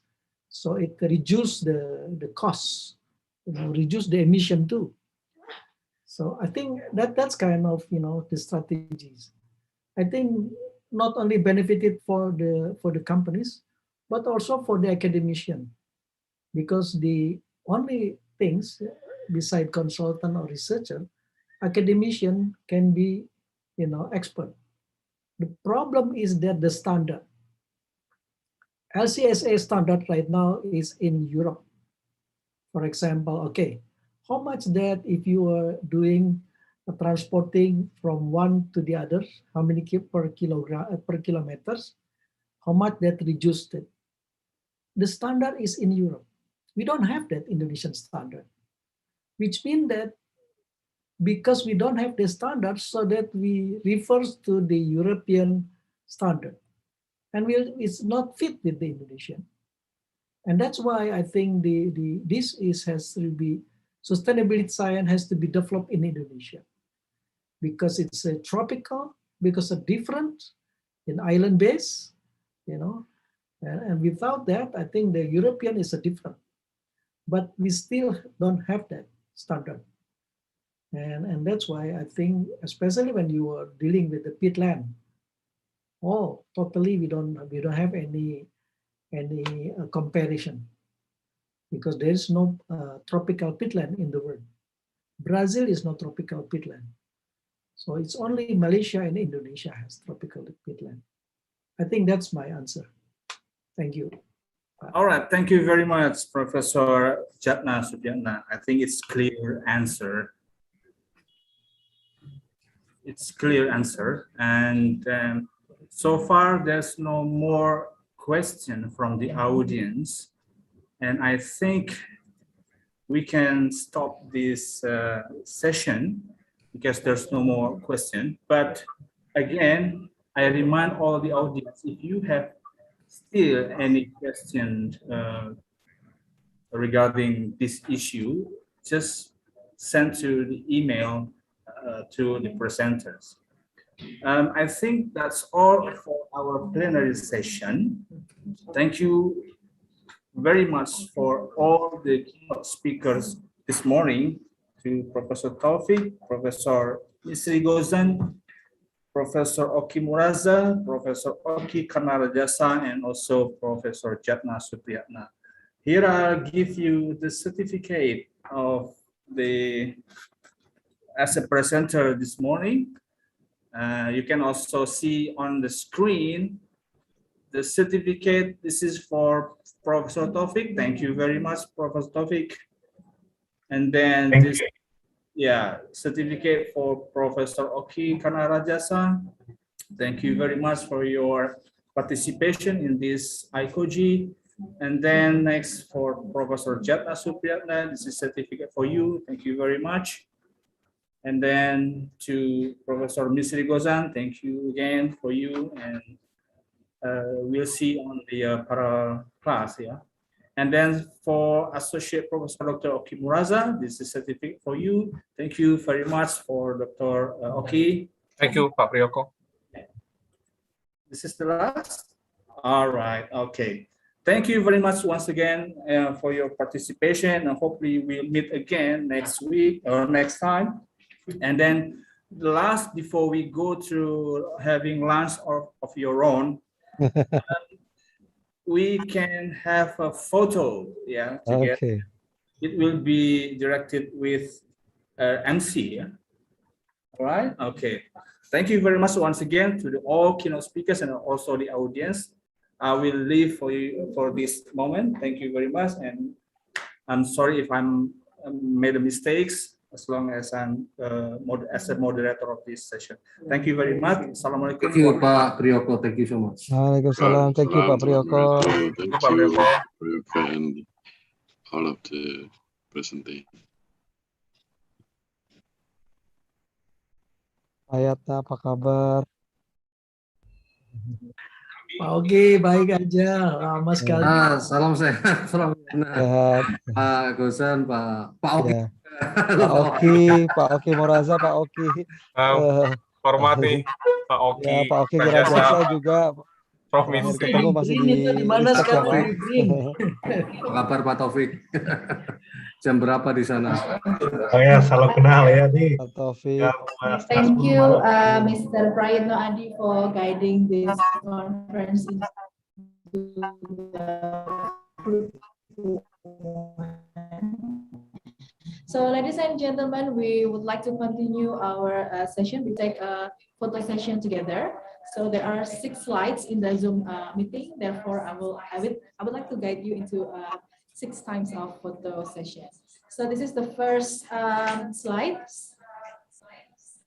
So 1, 2, 3. The second slide. 1, 2, 3. The third slide. Are you ready, the committee? 1, 2, 3. Next. Okay. 1, 2, 3. The last 2 slides. 1, 2, and 3. This is the last but not least. 1, 2, and 3. All right. Thank you, ladies and gentlemen, and honorable keynote speakers. In fact, are about to have a break. I would like to kindly remind you to return to the main room at least 10 minutes before the parallel session. You are expected to be back to the main room at 12:50. So thank you for today's conference plenary session. I'm Nurfita Wijayanti. I'm signing off and good afternoon. Wassalamualaikum warahmatullahi wabarakatuh. Waalaikumsalam. Waalaikumsalam Mohon pamit, warahmatullahi mohon pamit. wabarakatuh. Terima kasih. Pamit Salam ya sehat semuanya. Terima kasih. Pak Oki Rajasa, Pak Oki Beraza, Pak Pamit. Yatna, Pak Priyoko. Terima kasih para narasumber. semuanya. Ya, terima kasih semua. Excellent. Bapak Ibu. Dan terima kasih panitia.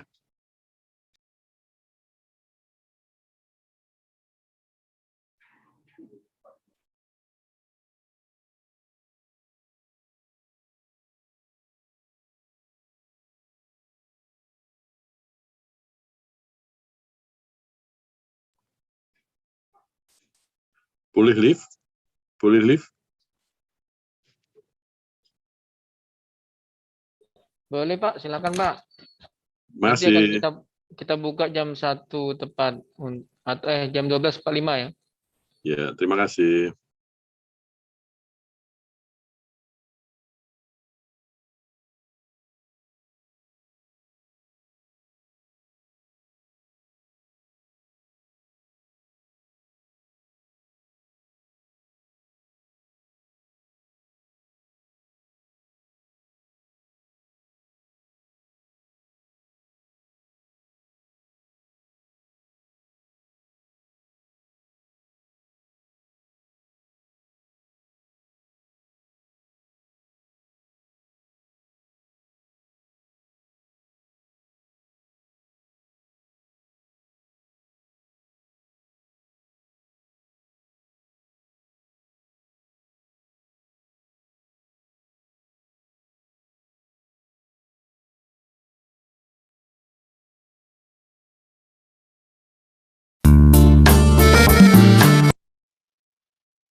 Budaya Bangka, budaya Melayu, Islam ke Cina,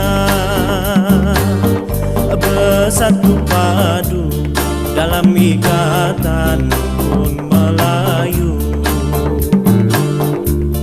Kami nak cuba merangkai kata dalam nyanyian, nyanyian Zapin, Zapin Melayu dipersembahkan.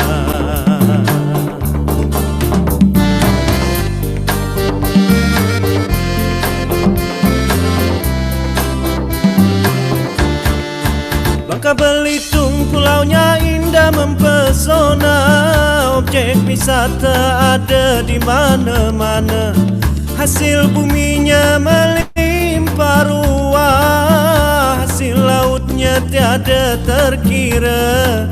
Marilah datang ke negeri kami, sayang negeri bernama serumpun sebalai.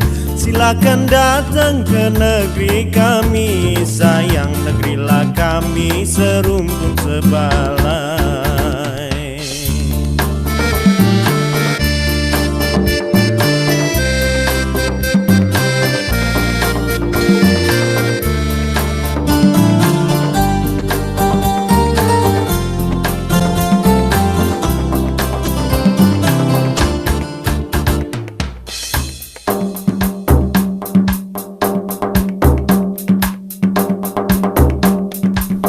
Budaya Bangka, budaya Melayu, Islam ke Cina,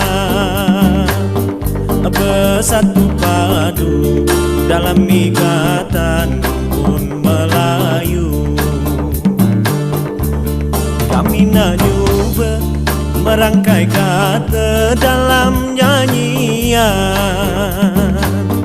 nyanyian Zapin, Zapin Melayu dipersembahkan.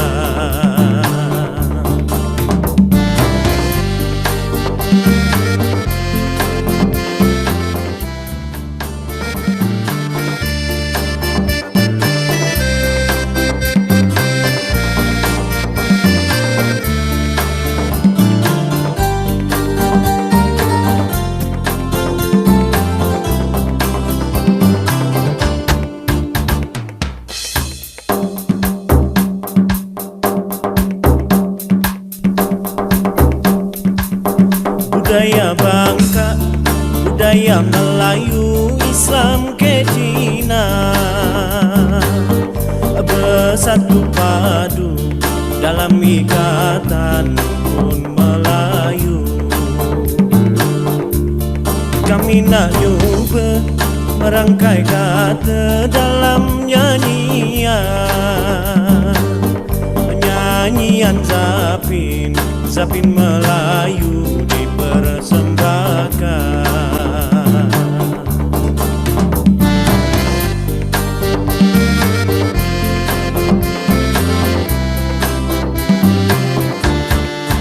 Bangka Belitung pulaunya indah mempesona, objek wisata ada di mana-mana, hasil buminya melimpah ruah, hasil lautnya tiada terkira.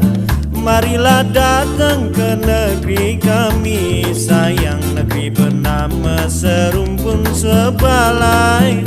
Silakan datang ke negeri kami, sayang negerilah kami serumpun sebalai.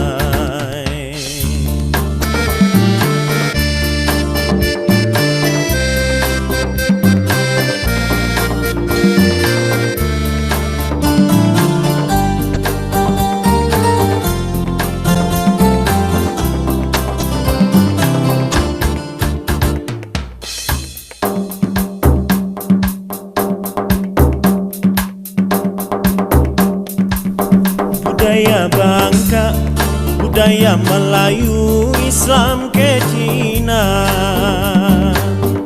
bersatu padu dalam ikatan pun Melayu. Kami nak cuba merangkai kata dalam nyanyian, nyanyian Zapin, Zapin Melayu dipersembahkan.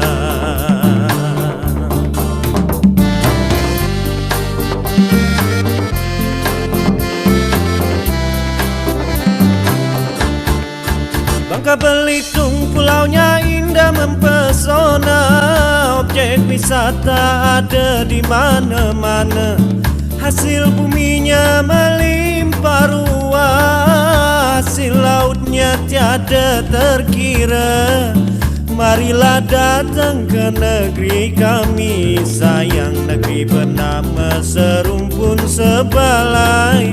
Silakan datang ke negeri kami, sayang negerilah kami serumpun sebalai.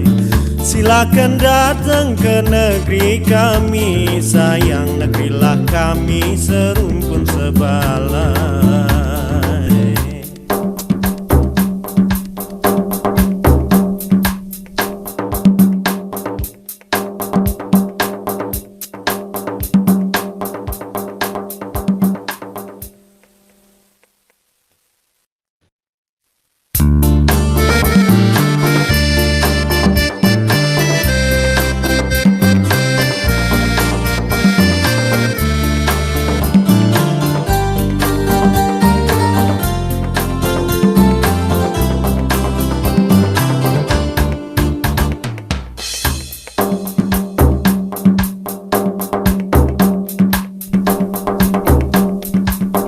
Budaya Bangka, budaya Melayu, Islam ke Cina,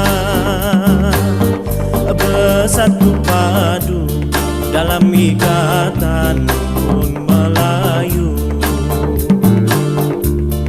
Kami nak cuba merangkai kata dalam nyanyian,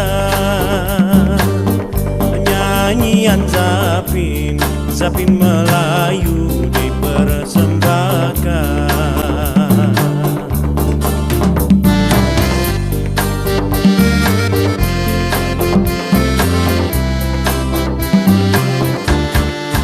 Bangka Belitung pulaunya indah mempesona, objek wisata ada di mana-mana, hasil buminya melimpah ruah, hasil lautnya tiada terkira.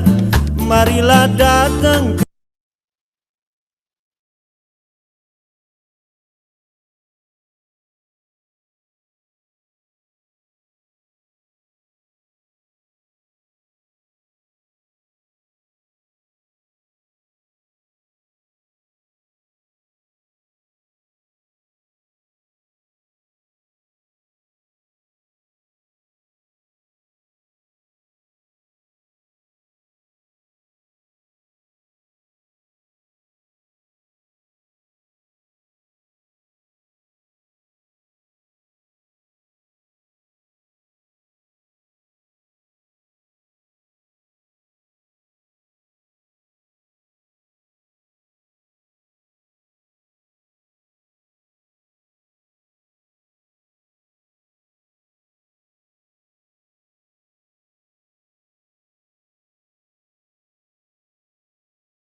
budaya Melayu, Islam ke Cina bersatu padu dalam ikatan rukun Melayu. Kami nak cuba merangkai kata dalam nyanyian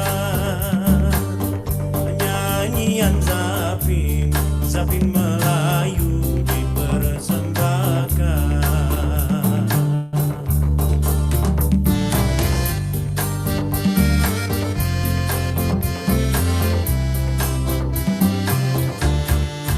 Bangka Belitung pulaunya indah mempesona, objek wisata ada di mana-mana, hasil buminya melimpah ruah, hasil lautnya tiada terkira.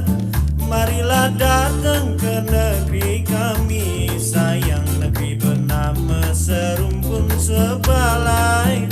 Silakan datang ke negeri kami, sayang negerilah kami serumpun sebalai.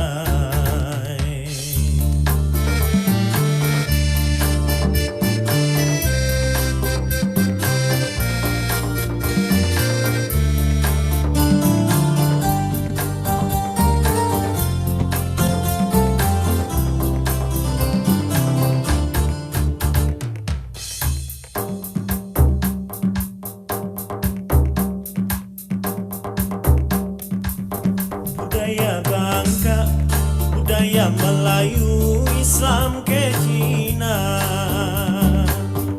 bersatu padu dalam ikatan rukun Melayu. Kami nak cuba merangkai kata dalam nyanyian Zapin Melayu dipersembahkan.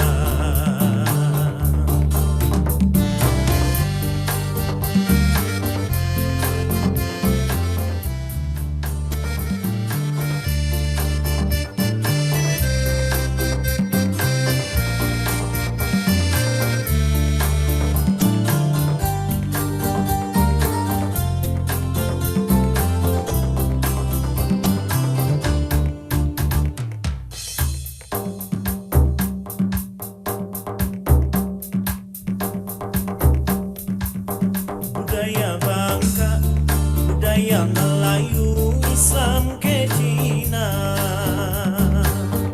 bersatu padu dalam ikatan rukun Melayu. Kami nak cuba merangkai kata dalam nyanyian Zapin Melayu dipersembahkan.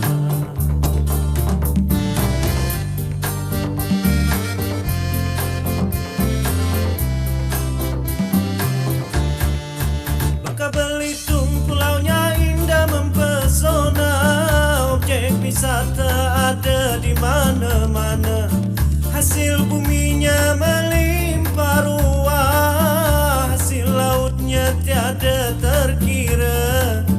Marilah datang ke negeri kami, sayang negeri bernama serumpun sebalai. Silakan datang ke negeri kami, sayang negerilah kami serumpun sebalai.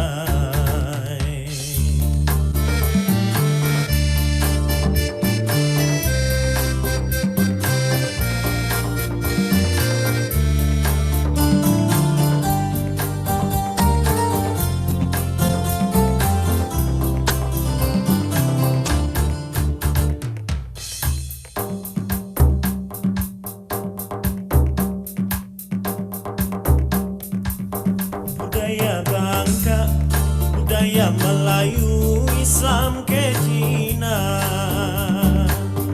bersatu padu dalam ikatan rukun Melayu. Kami nak cuba merangkai kata dalam nyanyian nyanyian Zapin, Zapin Melayu dipersembahkan.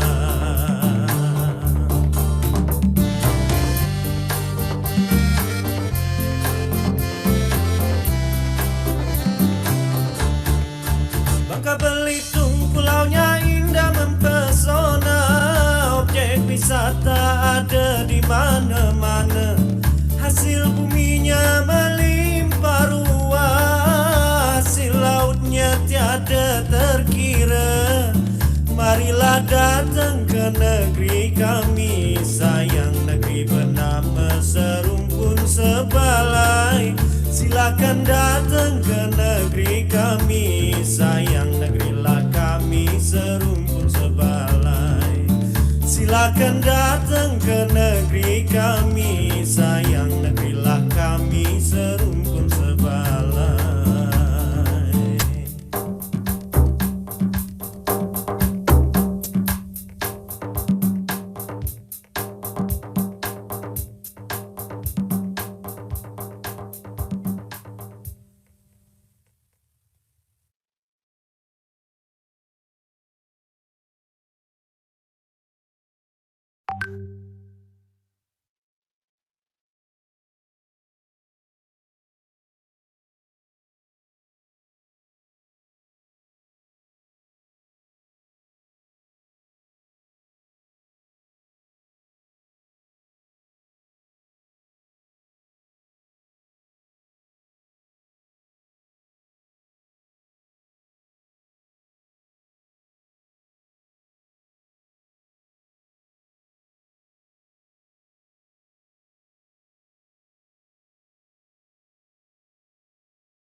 you.